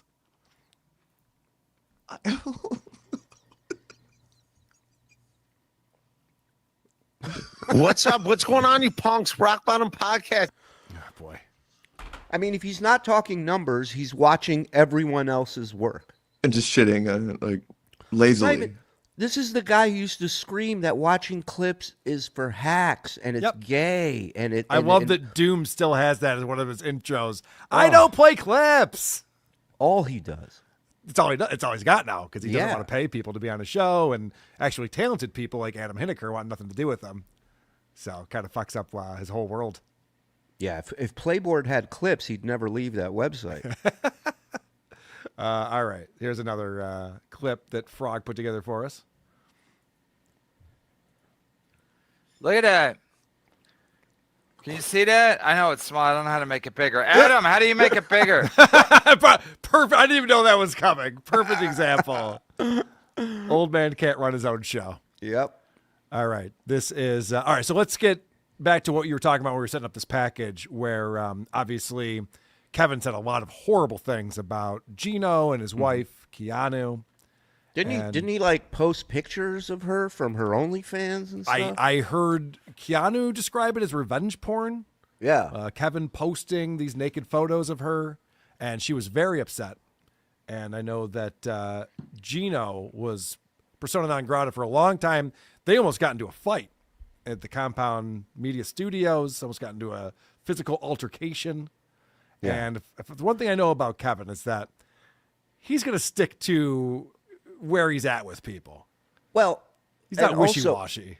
Let me just say this. Gino, as a good husband, in defense of his wife, who was attacked by this monster, went after Kevin's wife and said some really, really crazy shit about Kevin's wife. And Kevin doesn't like that, right? No, nobody's going to sit there and talk about his baby like that. Are you kidding me? Gino is going to be in LA next. Universe will provide. Yeah. What? Well, I was trying to, darling. Yeah. Dan, because of your Garrett, Steve, or He's the anyone worst. never did. But do it. Just tell me what you need me to do, Keanu. I was trying to stop you from once again saying he doesn't like you because of your politics. Like you Prove keep- me wrong. Just tell me what you texted him. But you almost said it again. What? And it did. Dan O'Carter, who doesn't like me because of COVID. That has nothing to fucking do Then with shove it down my throat. Well, I was trying to, darling. Yeah, dummy. I got to say, there's a weird dynamic going on with Gino and Keanu, because if Gino's doing a show, I hear Keanu yelling off screen. And when Keanu's doing a show, I hear Gino yelling off screen. They need like a bigger place. Somebody needs to go do the show somewhere else. Because literally eating, sleeping, shitting, and working together, this is going to end in a full-scale brawl. Go on. The universe will provide. Yeah. What? I said, hey, buddy, my husband, Gino, is going to be in LA next week. Got any room for him at the Poncho show for by any chance? And then he said, look who we have here. That's me. And I said, what? Did he say something mean to you? God, I hope not. He said, oh, my God, no. I just want to point out that we're watching Kevin watch the show. So Kevin has literally said, we're 65 seconds in. Kevin has literally said nothing. And that's the other thing with him, yelling about people watching clips. You've watched enough people watch clips where you could fake your way into doing something entertaining, add something to what you're watching. But it's as if he's never seen it before either, so he's just going to watch it silently while we all watch it silently He's together. literally the worst at this. Awful. Don't think I've met him. What's his last name? And I said, Gino Bisconti, I believe he knows you. Would you stop right there? Okay. Would you like me to show you a text from 3 years ago? Wow. Stop! There we go. Would you like me Stop right there. to show you a text? I'm sorry. And he's better than Ray DeVito? No. Kevin Brennan's better than Ray DeVito when he just goes, wow, and then yells something or repeats something or sings a song. No, I would say maybe don't comment on the clips. Now that I see him commenting, I Wow. think just watching it silently might be the way to go. From 3 years ago where we were having a conversation and he knew exactly who I was? Instead of getting Keanu, stop! Would you like me to show you a text to prove your point? This is how people are full of shit. And I can do nothing for him. And she'll defend him because she's like, I just want him to... You didn't let Keanu, me finish the thread. You didn't let me finish it. Finish it. Before you fucking fly off the fucking handle, let's see what he had to say. Go on. Do we have an accord? Can you I imagine? know who being doesn't a like guest? this. Promise you. Can you imagine being a guest on Keanu and Gino? Yeah, right. I'm gonna watch This that is show. going on. Do you need a minute? And you know what? It's a good clip. Like, you should have some thoughts on this. You should have Yes. some jokes on it. It's not difficult. That is seriously, it's the But easiest clip. What's interesting about this is he's not commenting, he's not attacking them, and the reason why is Keanu is now a moneymaker for Kevin. Keanu has come on the show numerous times in the past week or so. I mean, it's not like it stopped. She's coming on, and I find it amazing that Gino is fine with Kevin now. Kevin's fine with Gino. I get why Kevin's okay with them. He needs them. Right. Are you sure he's thought it through that much, Shuli? Like, I feel like this is just the same lack of initiative he's been putting into No. This is This all is deliberate? this is guests are what get him super chats now. His show, this doesn't make him money.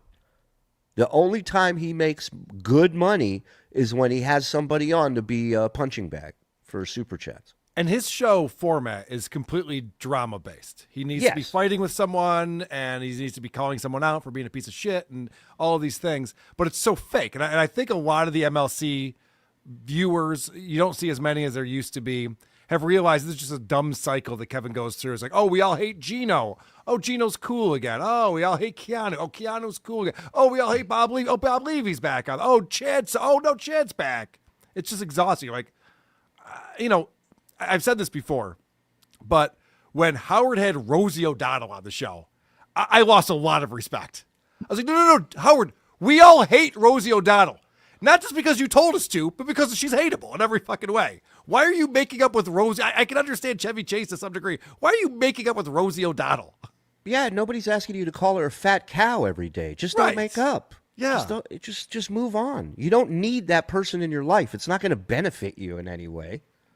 But yeah, you lose credibility with this. But that's a big thing that I always look at is I'm like, well, what do you get out of this with Kevin? What's your payout for this? Well, this is the last clip we have on here from Frog. I believe this is Keanu on MLC. Yeah. No, but somebody told me to watch that, and then it was like I couldn't because he was watching. Win by Two was watching the Vegas thing, and they were watching clips of Steel Toe. I was like, yeah, I'm not. I can't do this. At this point, I can't it's do this. No, but I thought they had something, so they had nothing basically. No, I don't think it was really anything. It was like it was just him reading off his phone what Aaron said. Wow. This is the worst analysis of Hackmania possible. Let's see where they go from here. So Keanu's saying we didn't have anything. And Kevin's description is if he had Hackmania, how he would present is just reading it off his phone. Right. We actually had the text, the screenshots people could see with AI voices reading them so that you knew exactly who wrote what and how they would say it.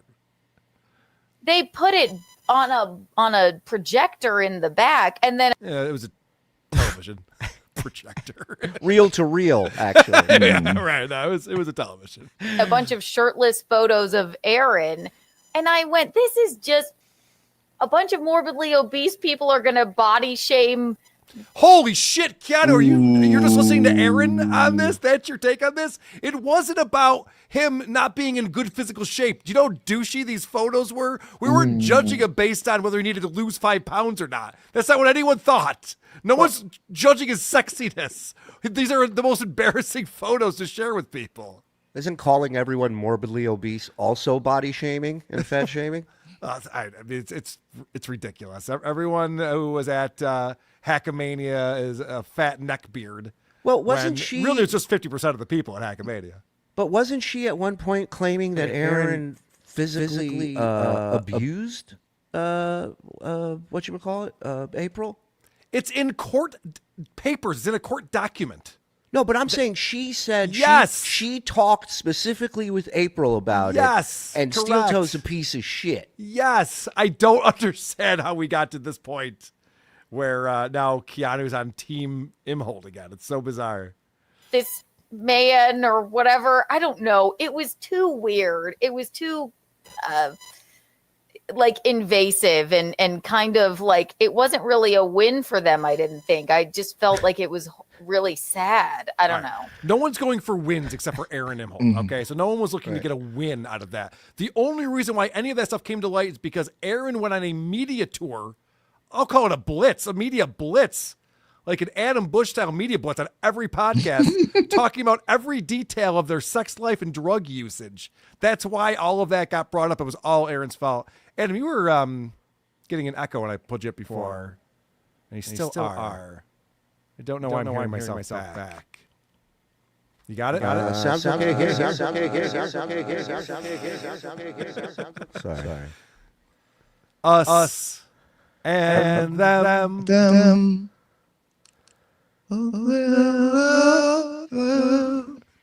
Yeah. Should I All mute? right. Check 1 2. Check 1 2. Ah, it's gone. Oh, was it Ava? Was it me? No, I just No, I it's just gone. But I now just I did don't echo hear Adam. cancellation on Adam. Can you talk a little bit? Oh shit. He's muted. He's muted. Oh no. Oh no! What is happening here? We're You gonna hop on Carmic's show and change all your settings? What happened? Probably yes. I think we're getting busted with our dual thing. They can hear him in the other room here.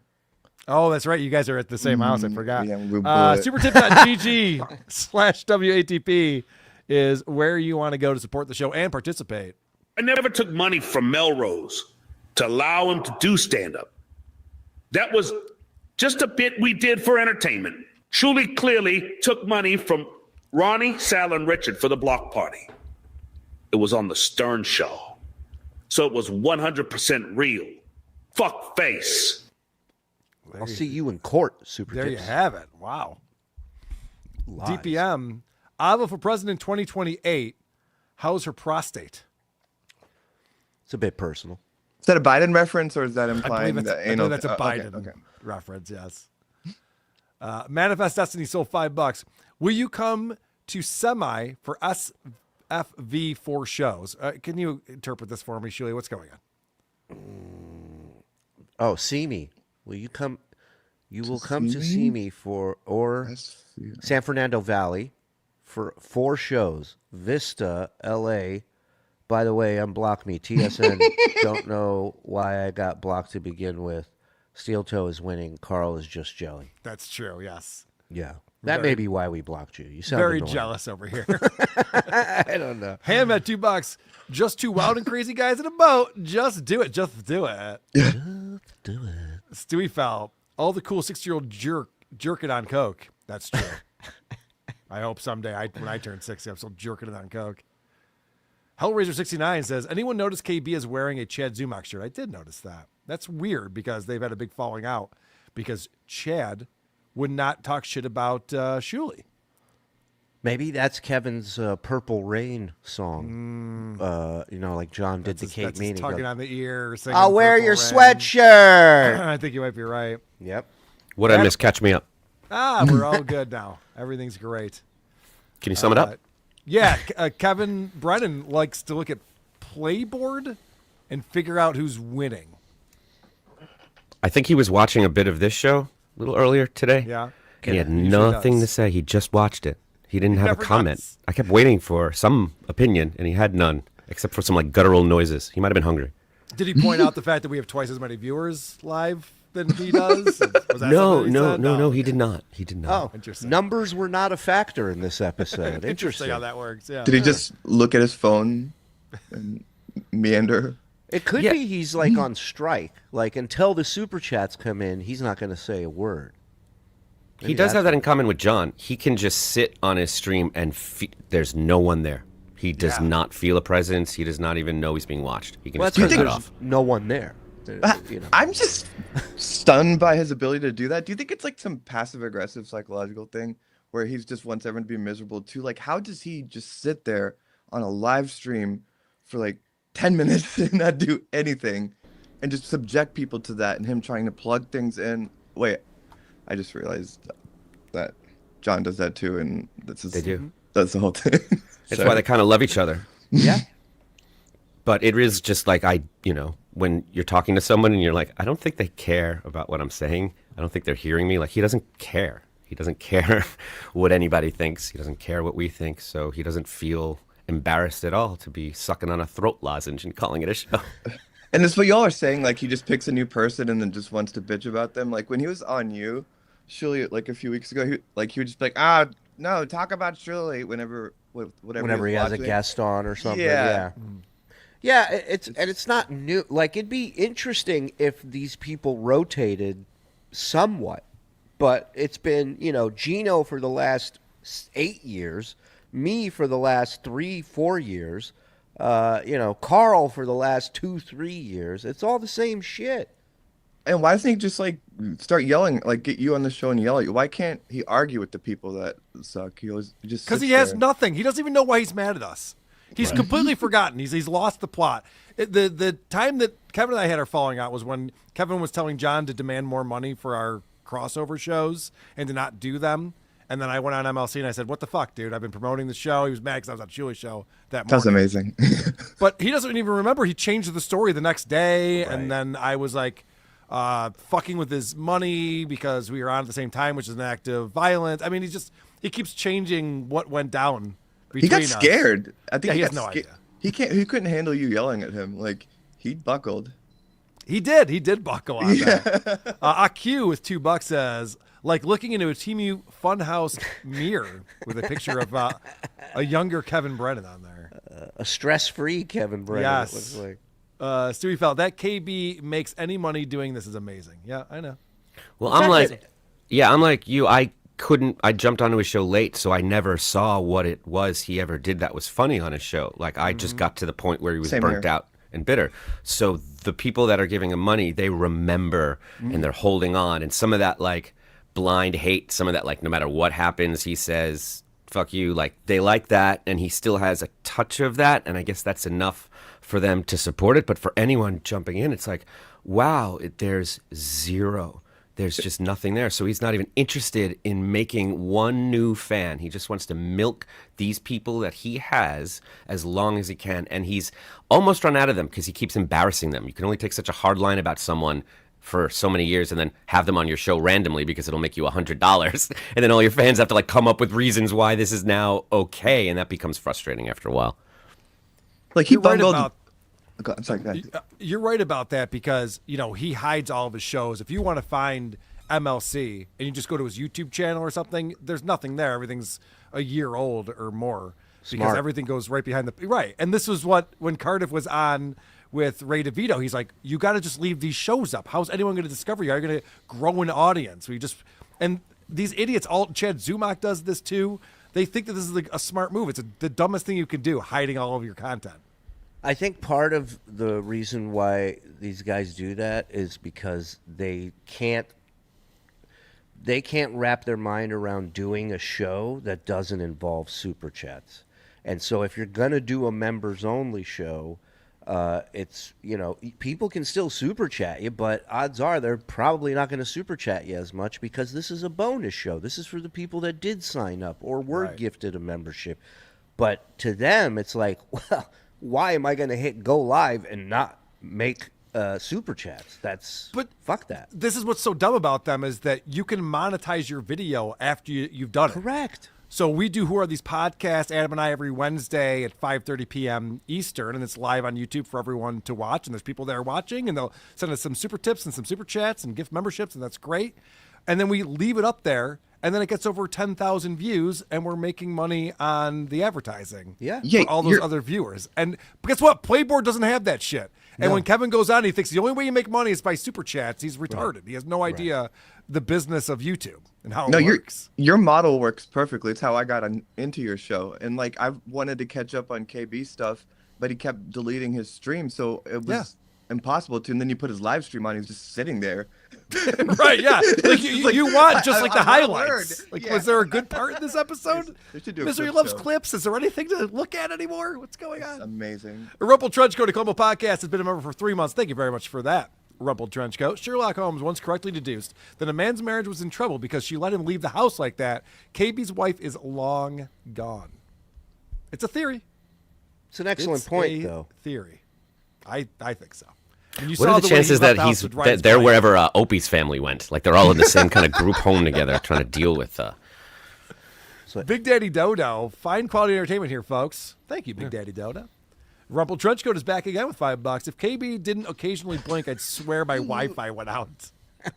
You okay, Ava? Yeah, I got some cats running. Okay, I thought maybe there was an earthquake. Thought you shit yourself. Experience. It's a tiny little cat knocking over. JC coming in. Gift in 5. Who are these podcast memberships? Thank you very much, JC. Anyone who got a membership, go to the membership tab. There are bonus shows there. We do 2 every single month. We did 3 last month.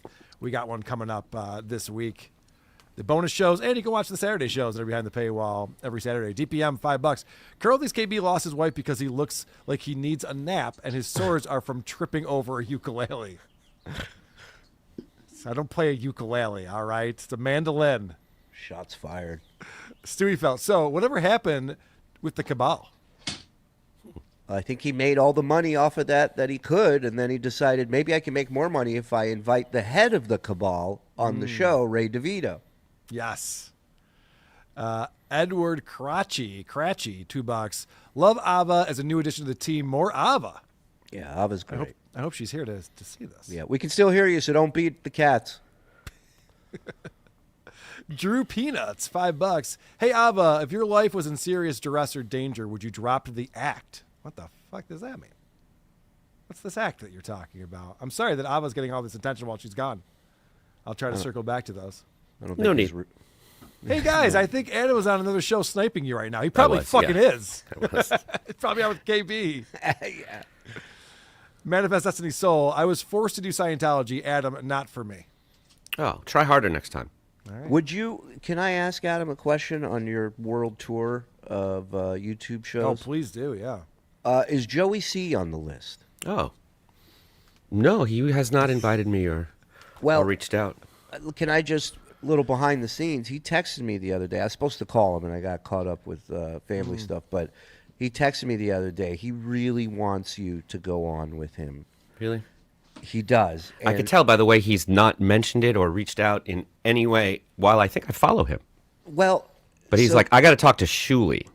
Not only that, but he says, can you help me come up with some questions for him? And I was going to call him and say, number one, I'll help you sandbag this prick.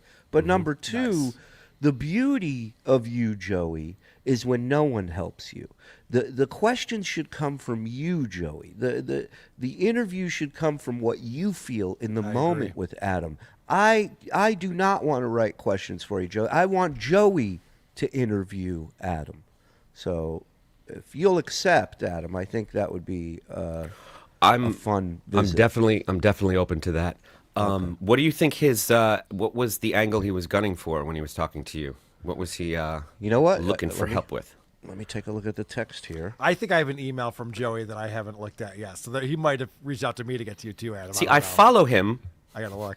Okay, so he can get in touch with you. He can just, no one, yeah. Are you a Scientologist, Adam Bush?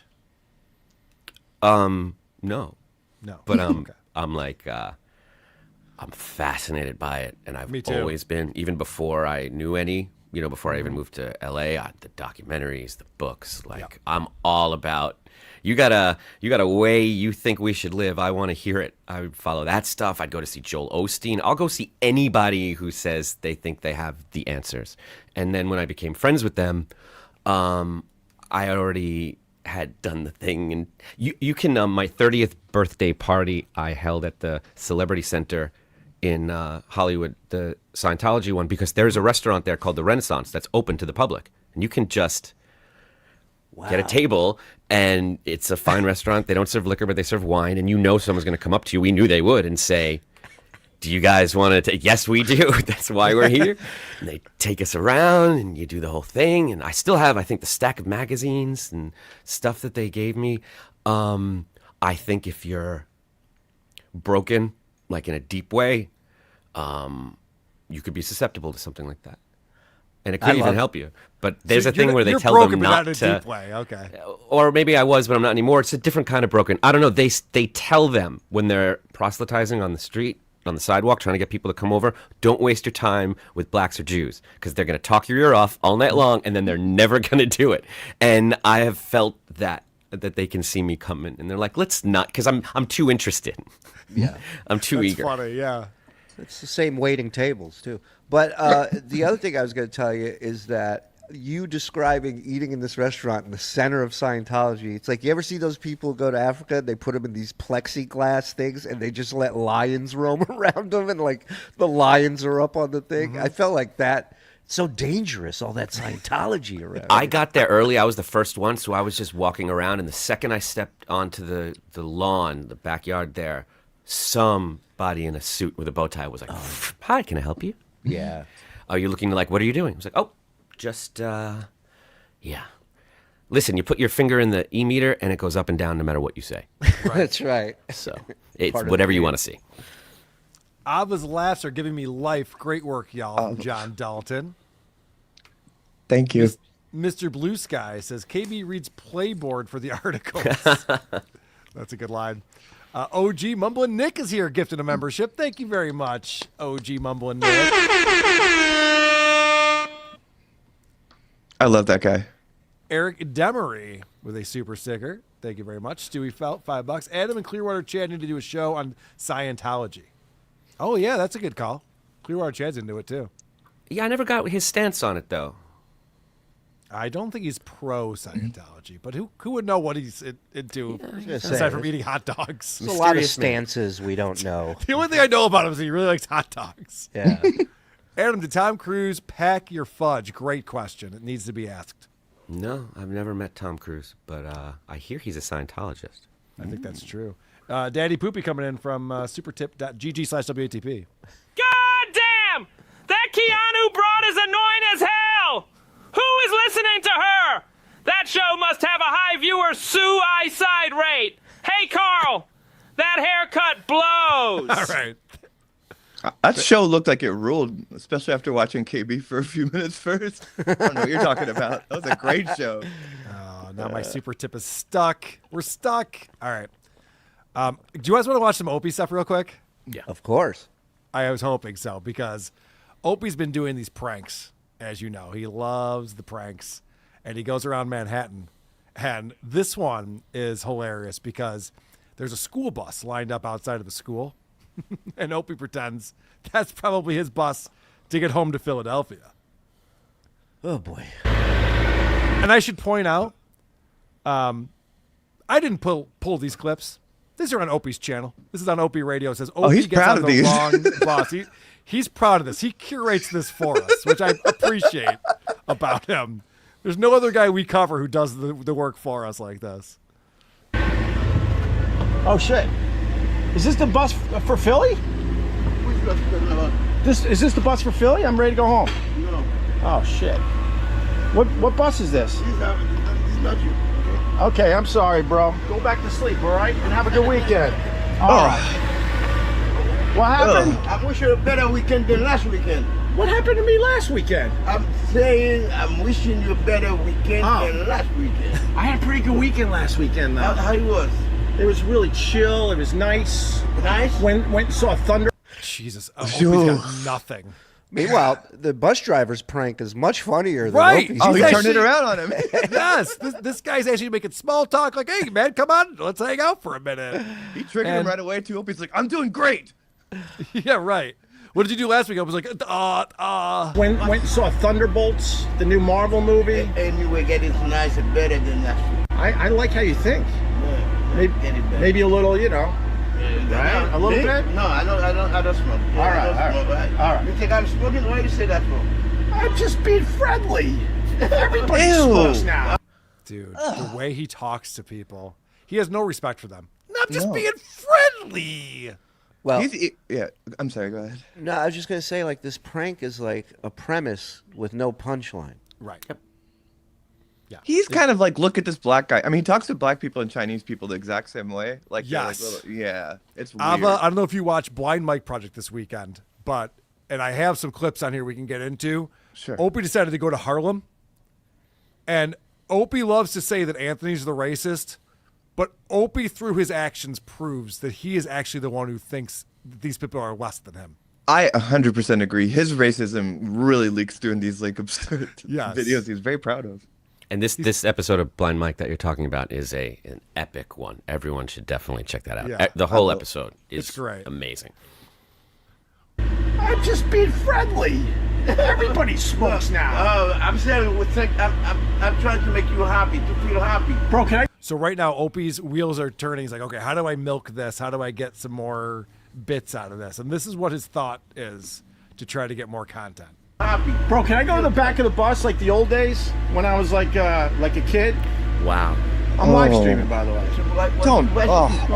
This bus reminds me of like the bus I was on a million years ago. Record me. Why do you do that to me? Oh, man. I apologize. Here. We're done. We're done here, sir. We're done. We're done. Got him. Yep, exactly. The guy's just being polite. You and then notice he's how just like, okay, so you think I'm the butt of this joke or something? What are we doing?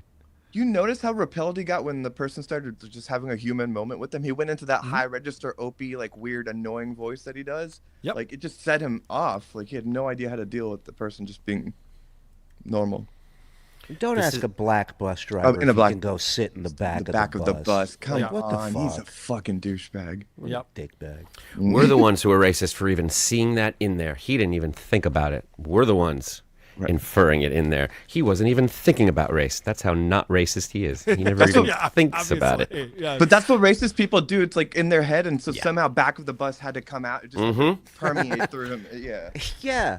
And you said it, Shuli. He's spoiled, and not just financially. He's spoiled because he's used to his like mode of operating is having Patrice O'Neal and Cumia and Bill Burr and all these guys ready to tie up the loose ends of this bullshit he just did by running on to that bus. Ugh. So when there's no punchline, that was never his job. He did the impulsive thing.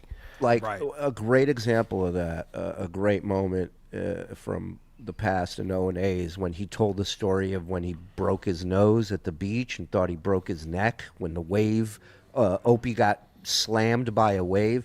And in the studio is Voss, Bobby Kelly, Patrice, Norton, Anthony, and they just, for 40 minutes, all the guy got out was a wave hit me and I thought I broke my neck. And Anthony's doing a guy in a wheelchair, the wheelchair talking voice. And I mean, for 40 minutes, it was like all he did was throw the story out there, the setup. And these guys fucking carried it for 40 minutes, made gold out of it. I loved watching Patrice deal with Opie when he would interject with something 10 minutes in that is just stupid and shows that someone has no idea of the depth of the conversation happening. Like he had this polite way of just letting him finish and then just going back to the riff. And I think there's a whole other element on display that he's completely unaware of in all of these videos he makes when he bum rushes these employees while they're working with a camera. I think that bus driver was about to tell Opie to go fuck himself before he saw the camera, because he says something and then he pointed to the camera and he said something and then his mind said, you better not act like you were sleeping and you better act real friendly and alert really fast. What if this was a bus drivers asleep at the wheel job? What if this was a mechanics that are not legal immigrants? Like he runs at them and they put on the show for the guy with the camera and hope that he goes away. And then Opie's storming away mad and the guy's like, wait. This has to be positive. Like you come at me. I said, have a beautiful day. Yeah, and now this guy's going to go home at night and yell at his wife because he doesn't know what happened at work and not know what to do. Well, he woke him up and then he's tried to leave. It's funny because in Harlem, and he does like a 40-minute stream walking through Harlem, he gets told not to videotape quite often. There's a lot of people who aren't looking for narcs to be up in their business while they're hanging out. And I was like, oh, sorry. It's very quick to... You guys have like covered kind of that before, but it is an act of aggression to like pull a camera up on someone and expect them to deliver for you, which he does, and he has no material himself. So he's like, entertain us. And people are like, all the time. You. Imagine if the roles were reversed, if he's just walking around in the city and somebody bum rushes him with their cat. Opie, do something, say something funny, Opie, or don't even acknowledge that he's Opie. How would he react to that? The same way John reacted when somebody finally asked him if his son ever queefed in the catcher's face. Yeah. The same way he reacts to super chats asking about Anthony's WABC show. Yeah, and that's an extreme example, Adam. Like, he wouldn't even stand up to be measured at ChillerCon. Like, the guy's a real stick in the mud. All right, here's another video that Opie curated for us. Opie in Harlem. $10? Yeah. Are they soft? Yes. Let me see how soft these are. Oh. You got one for yourself. Oh, you got the good stuff. Thank you. Which one you like? Well, the problem is I don't look good in these colors. I don't look good in that. Why not? Huh? Why not? That color? I got the blue one. If I wore that color, people would think I was a little sideways. You know what I'm saying? Yeah. I would actually buy a shirt, but I can't. Why not? I can't wear this color. Why not? It's a beautiful color. I'm earth tones. I'm the king of earth tones, all right? Harlem bitches. Oh my God, she's really trying to sell the $10 shirts. Yeah. That's Again, well, you're That's engaging literally with why her, you she's fucking there. douchebag. Yes. Also, I want to point out that this shirt right here is not a bright color. It's fine. The You could shirts are totally fine. wear this shirt. It's just a tan shirt with a blue type on it. I think we all know what he meant by this color doesn't work for me. Oh, yeah. Thank you. Of It's not, course. it's not even subtle. And then buy the shirt if you're good. Like, he's so gross. Like, he just can't even buy the shirt after That's he does $10. Just buy the fuck. Something instinctually told him not to spend money on his show, so he just couldn't do it. And he doesn't realize that kids he doesn't know what society is like now. Kids run around doing stuff for their content all the time. You tip them or you pay them. Like, they're used to people running up to them with cameras. And when you do that to the people at Times Square, you give them money. When you do it, you're going to put them in your show, you tip something, or you're the aggressive person, not them. I can't tell you how many aspiring rappers CDs I had in my place back in New York, because when I would go out to Times Square to do man on the street interviews for the show or for the news, those were the guys I always went to, because they had the greatest fucking quotes. They didn't need to know who Ronnie was. They didn't need to know who any of these people were. I just set up this one guy did this and this other guy said that. What are your thoughts? Boom. And they would give me the greatest fucking audio, and I'd be like, let me get a CD from you. You know, you help me, I'm going to fucking give you something. You know? They expect that. We played a clip the other day where he went up to, one of these people in a superhero costume, and he's filming them for a while, and the guy puts his hand down and goes, hey. And Opie goes, not today. And then he walks away. It's just like, dude, you just spent 30 seconds shooting a video here. Give the guy $5. What are you doing? The best is seeing those mascots shaking down tourists that don't speak English and for tips, and they're like, one point you just see Elmo with the guy's wallet, like looking through it for cash to take it. The ones like in LA, like in Hollywood Boulevard. And in Times Square, they're crazy. Oh, it's just dudes with their heads off smoking a cigarette in the subway. This one is a perfect example of what we were just talking about as he's walking into to Harlem. $10? Yeah. Oh, Are wrong they soft? clip. God damn it, Carl. You're embarrassing yourself in front of ABBA. How could you do this? Never. You do this. You have a big guest on, and you're fucking up the show. Never. Oh. Big renovation. They're renovating the whole Apollo Theater. So you can't even go in? No. Is it closed for shows? It's not. Well, Apollo. This is Victoria Hotel. Apollo. If you look over there, you're gonna see Apollo. Yeah. They own 2 floors in the Victoria. Oh, okay. So that's where they go for the shows now. Oh, that makes sense. Construction for 2 years. All right. I got to be honest with you. You got really good stuff, but Thank you. I might be a little too white for it. You're funny. Thank you. Tell these assholes.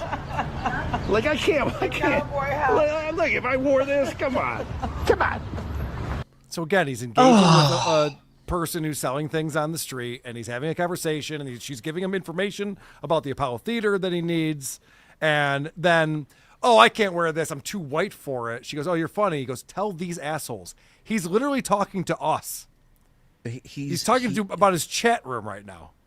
Yeah. His prank is revolved around wasting people's time. Yes, correct. Every time. And there's a way to do this and be funny about it. There's a guy named Jim Florentine who put out, I believe, 4 or 5 albums called Terrorizing Telemarketers. Yes. Some of the best shit ever. I mean, you want to see somebody turn the tables on someone and create something out of nothing. That's how it's done. But Jim had an idea in mind before he picked up the phone when it would ring. He had a bit ready to go. He had his friends there. They had an idea, and that's why it worked. Yeah, there's a premise to the right. piece. Yeah, right. It's fucking thought out. By the way, Florentine live in studio on WTP a week from Saturday. I'll point that out. Get tickets to see him at Comedy at the Carlson May 30th and 31st. Bobby Fletcher is one of the greatest prank call characters ever. He's also not exploring Harlem at all, because this is like the beginning, right? Well, no, this is right outside the subway stop is where they would sell this kind of stuff. Like, he didn't go anywhere past this. Got out on the subway, the first stop that said Harlem, close to the Apollo, and he's just walking around that square block talking to the people that are the most comfortable and available, talking to tourists who would pop up here and not know where they're going. And his attempt to prove that they were all like crazy like Anthony's glasses ended up in just showcasing how accessible, friendly, ready to talk these people were until they got to know you and started slowly backing away. The second he said that hilarious joke about no, I'm too white for that. She's like, okay, she laughed real friendly, but she's backing away from this guy and his camera and wants nothing to do with him, like his audience. Also, in the beginning, he asked about the Apollo, and she said they're having a renovation. And he's like, look, so are they open or what? Right. Again, he has nothing prepared. He has nothing planned. Yeah, he goes on his live stream. He goes, I think we'll go to the Apollo Theater. Let's go check out the Apollo Theater. As if he's going to get in there at 2 p.m. They're just going to like show him, yeah, come on in. We'll give you a tour. And it turns out it's getting renovated. And it's like John going to D.C. to interview people. Right, you're right, yeah. It's an epic failure. How was I supposed to know? We were playing Opie. I think this was at Hackamania, Adam, where Opie was in Central Park yelling at people for being on a bridge. Mm-hmm. And would pass this person by multiple times. He's just like, I'm trying to get a shot of the bridge with no one on it, and you're ruining my shot. And he's just like screaming at this guy. Well, I guess he does this bit a lot because he also did this with a Banksy art piece that he saw. Oh, boy. First stop on our tour today. Beautiful, beautiful Banksy. Oh, I almost had the perfect video. Let's get the perfect video of the Banksy. Tell you the backstory. Oh my God, I was filming the Banksy and you got in my way. Literally a public street. I was joking, relax. I don't know if you heard what she said. She goes, you're literally on a public street. Which is fan-fucking-tastic. So I was just like, fuck off, Opie. He gets owned in all these. I was joking, relax. That was serious. Jesus. All right, here's a Banksy. So this one's called Opie's Hilarious Attempts to Capture Video of a Banksy. Now, let me just explain to you. This is on his channel. It has 226 views 21 hours ago. It's 31 seconds long. And now that's the hilarious part. there is a reveal here that I don't know that you're aware of, but I have to play this for you because Opie's putting a lot more effort into these man on the street videos that he's doing now. A lot of effort. And by the way, I'll stop saying this, but now when I live stream, I bring a second camera, HD, and I replace the original live stream with the HD version, full screen. So definitely check back on my channel, like, I don't know, later tonight or early tomorrow. So he is now walking around with his phone and another camera. He's live streaming in 9:16 aspect ratio. But then he goes back to his house because he's got a lot of work to do, obviously. He's got a lot of hobbies and interests in life. And he re-edits the video that he live streamed and swaps it out with this 16:9 aspect HD video. That is pathetic. That's also incredible. It also shows that he literally has no one in his life to hold the other camera. Like, it's time to just go back and edit when he gets home. 3 days ago, 116 views. This is the time he's putting into this. He's going to end up looking like Al Franken when he used to do the via satellite reports on SNL. And he had the backpack on with the radar dish helmet, the antennas. Right. Did y'all explore, like, why he's so proud of these? Like, that's the part I haven't caught up on. Like, why does he think, did someone say these, like, are good? He doesn't know what his talent is, and he's unwilling to admit it, because just like John can't fathom that people admire him achieving, even though he had a stutter. That's it. They admire that. You need someone to be the straight man. You need someone to laugh at first. You need someone who just isn't going to get the joke, who's interested in something. You need someone to rebel against for the kids in the back of the bus or the back of the class to, like, take shit. You need someone to start that. Everyone knows that. It's one of the things that's common in all of these shows, and that's not enough for him. He has to be the funny guy. He thinks that's a weakness. So he doesn't know what's good about him, and he doesn't have a good sense of humor. So he became successful. I was one of the biggest radio stars in the world. How can I not be funny? I'm going to go prove it. And he's proving that he's not, but he doesn't realize it. And he knows there's hard work to be done. But like a writer who doesn't want to write, all the hard work goes into the reshooting and re-uploading of the higher. So if there is somebody there, what'd you do today? I've been uploading this whole thing. Just write. Try, busy work. Try writing. Try coming up with bits. And here we are. It's stuck in this. Anthony talks about this all the time. Opie's in this weird place where he thinks that anything that is being recorded is content. It doesn't matter. Like we used to walk around with a Zoom recorder on the streets of New York and put out podcasts of him and Carl Ruiz or Vic Henley just talking to random homeless people, and that would be his podcast episode. It sounded like shit, and it wasn't interesting or funny. But he just something's recording and it's streaming somewhere, it's content. I find it weird that the guy's been in radio since he was a teenager, right? Since he was 18, I think. That's what he says. And to not be proud of being able to steer the ship, right? A good host is hosting a radio show with multiple voices and people. It's not fucking easy to do, and it's a skill. So maybe you're not the funniest one in the room, but you're commanding all the traffic. You're getting people. You're getting bits set up. You're steering the ship. Yeah, Howard Stern. Right. If Howard was never funny, he runs a fucking tight goddamn show. He knows where point A goes to point B, goes to C, every step. Before he started doing stand-up personally, Judd Apatow was like the genius of comedy, who you didn't go to for laughs, but you just respected what he knew and his taste, which is really the route Opie should have gone. Continue to surround himself with funny people and be the straight man and just sign the fucking potato and the puppet to a 10-year contract and give them all the money. And to have done so much Jocktober, so many Jocktobers, to see people doing it the wrong way. Yeah.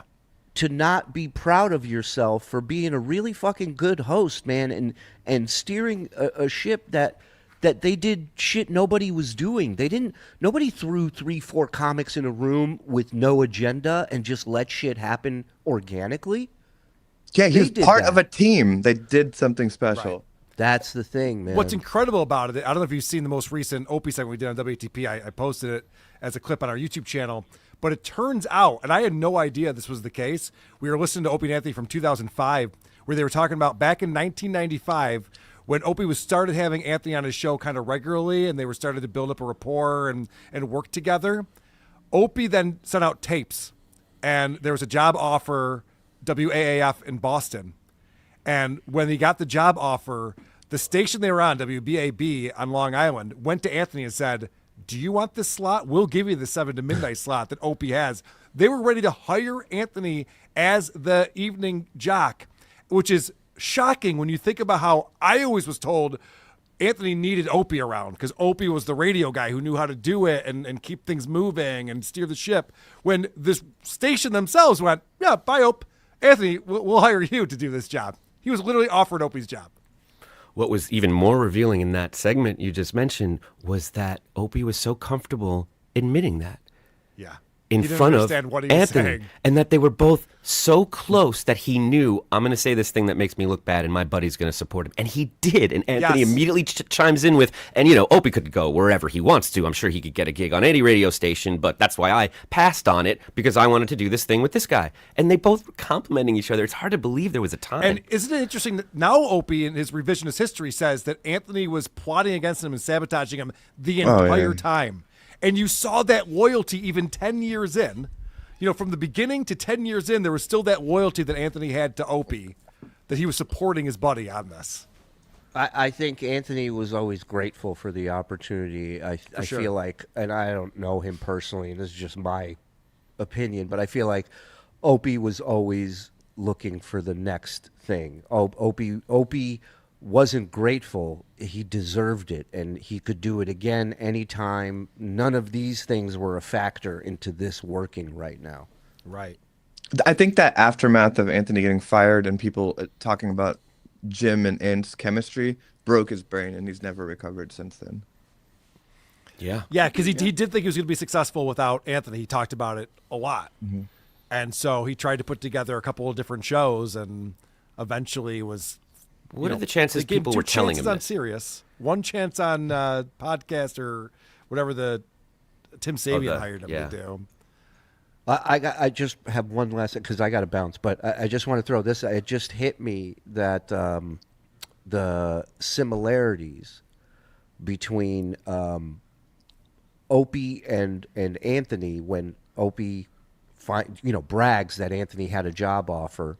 You can't deny talent, right? Like this guy's been in radio since he was a teenager. This guy just started, left a HVAC job and just started, is now being offered a fucking regular job.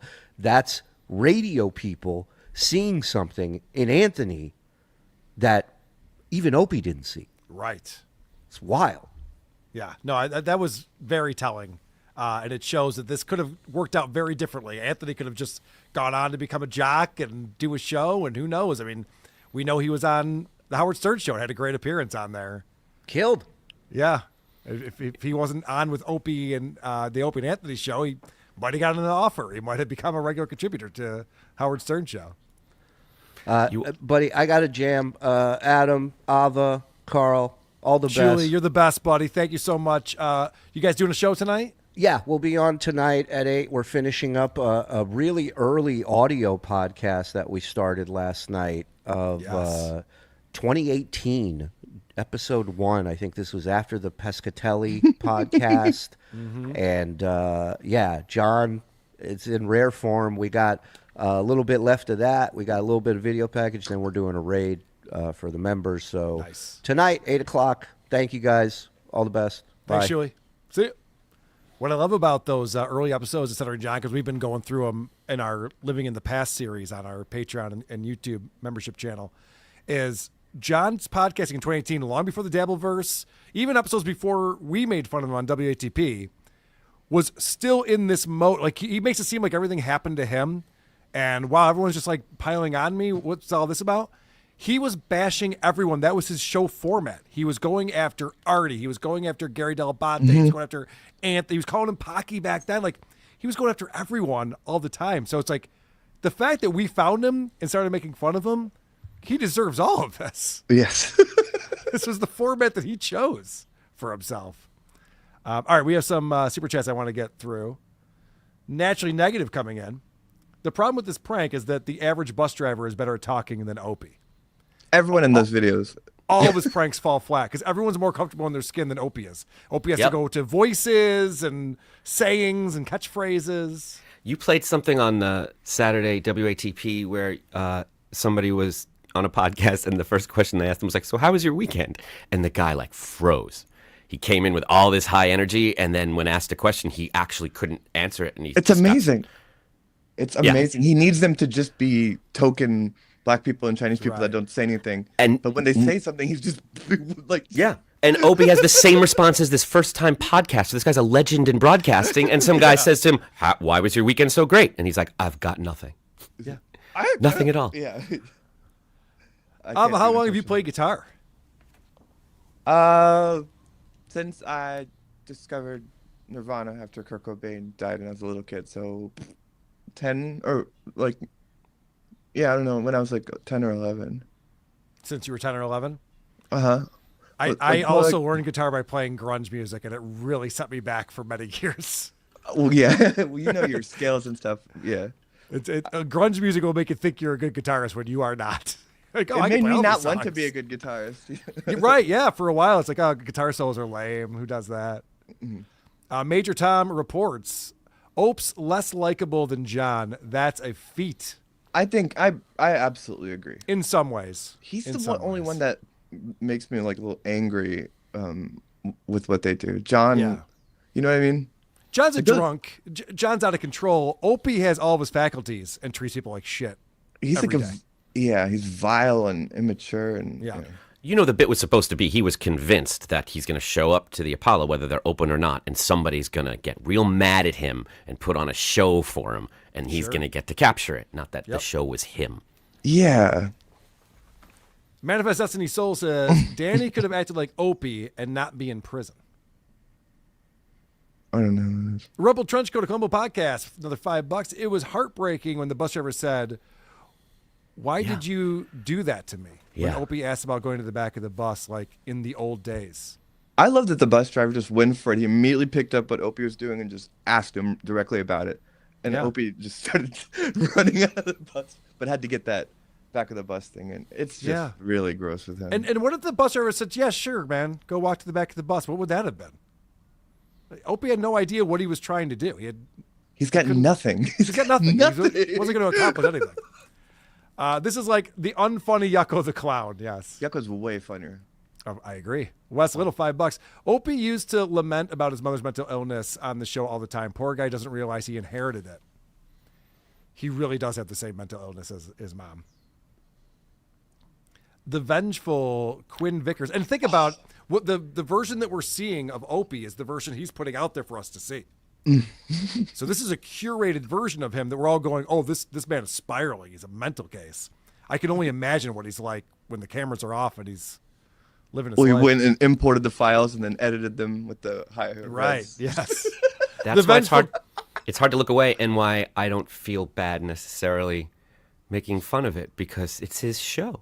He's putting it out there. I'm not filming him accidentally, but I do wonder every single time. I just want him to run into somebody he knows so badly, jumping off the bus, running up to that woman, not buying a T-shirt. I just want him to turn around and see an old colleague, an old lover, anyone, just have them be like, what are you doing? And listen to him explain how this is doing well.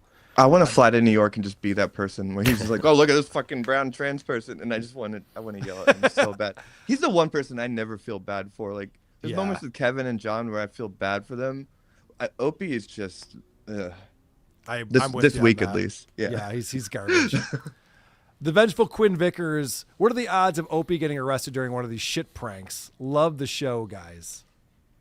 He doesn't do anything that's it's barely interesting. I don't think he's gonna get arrested for anything. It would be funny if you. Never mind. Well, I think all the people that he's this is what we're going to say, that all the people that he chooses to prank are people that if the cops did show up, everyone assumes they're just kind of going to let this guy off the hook and wonder what the problem was with these people. Mm-hmm. Yeah. Rebel Judge go $5. Opie was clearly the Margaret Dumont of O&A. I'd say Abbott, but Abbott knew he was the straight man and got the jokes. Correct. He resented being the straight man. Hellraiser 69. Opie could have made that Harlem video more interesting by asking people what their take was on the new Kanye song. Yes, have anything. Anything. Have anything to talk about. That would involve having something. That's actually very interesting. that would be quite interesting. That's a headline I might click on as opposed to exploring Harlem. Oof. Oh my gosh. Let me show you guys this real quick and then we'll get out of here. But this was I got to share this too. This was the beginning of his quest into Harlem. And again, just another example of him taking advantage of someone who didn't ask to be a part of this. And Opie gives them nothing in return. Oh, come on.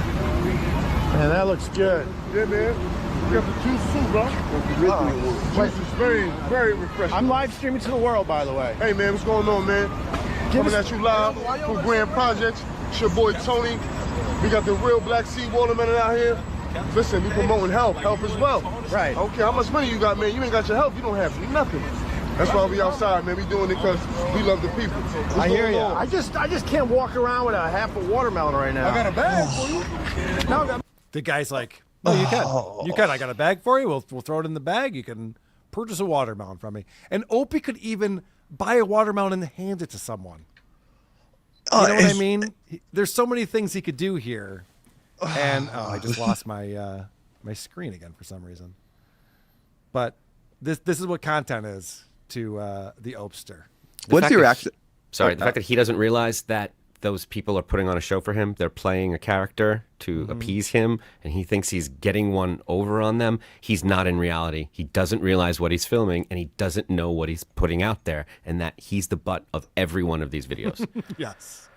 I got to do my live streaming, though. Thank you, brother. Yo, thank you, brother. All right, we'll talk to you. What's up, big bro? I mean, just wasting people's time, as we were talking about. And they couldn't be no more polite or nice, and Opie's hoping that this is going to be like some kind of interaction, something's going to happen. It's nothing. Maybe All right, he's man. sacrificing himself by like letting black people win to challenge Anthony. He's like, look at me making ass of Yeah, myself. he's trying to do something. It's hard to tell. I was waiting for Opie to stomp the watermelon. See, that would have been something. It would have been content or something. pull a Gallagher, yeah. Right. Supertip.gg/WATP Amando Lynn Nappy. Hey, did you forget about me? I could be a segment. We did actually forget about you, Rob Saul. I totally forgot about Rob Saul. It's still a guy, right? Avariza. Oh, what a cute kitty you have there. Oh, yes. She's the one that she knocked over the light earlier. Thank you so much for coming on the show. Ava, great to hang with you. Thank you. It was an honor to be with you. I don't think I've ever been this nervous, so I'm sorry if it was bad, but thank you so much for having me. You were fantastic. Anything that you're promoting? I know you have some music out there. I have some music at avariza.bandcamp.com. I filmed the stuff this weekend. It's a show I'm gonna try to do, and my YouTube channel I just made is youtube.com/avariza. It's gonna be like the E show of the Dabbleverse, but with these like weird vintage like monster masks and puppet characters that are like 3/5 size. And the host, the Howard of it, is this version of Eric the actor. So it's this like weird alien thing in a wheelchair, but with none of the tenderness, and just and that's Wow. just yeah, yeah. I did all the shots, so it's all VHS-y and with the hue, and then I just need to get voice people, but that'll be Sounds coming incredible. soon. Thank you. So that's YouTube at Avariza. I guess is that how I don't even. I think so. Yeah, I think everything's like an at now. Okay, but I haven't posted anything yet, but that's where it will. Okay. Awesome. Thanks Thanks so again much for coming again. on. The great Adam Bush. Thank you for joining us, buddy. You're welcome. I can't get enough of watching those dabblers wrestling with each other. You seen Yes. I finally won a match. Mhm. Yes. I was so That's excited. Doom crazy puts those accurate. out. So if it's I as think. enjoyable as that, I think you have a hit on your hands. That sounds like a lot of fun. Yes. We have a lot of stuff to get to this Wednesday at 5:30 p.m. Eastern Time on Who Are These Podcasts. Tune in for that. Adam Bush, producer Chris, and myself will be live on this YouTube channel at 5:30. We do it every Wednesday, although I will be in Dallas a week from Wednesday, so I want to talk to you about that. But we'll do that at another time, Mr. Bush. Thanks, guys. So much fun. Thanks, everyone, for tuning in. Always a fantastic time talking Dabbleverse with everyone. Point, Dabble Point. A Stuttering John Melendez roundtable discussion.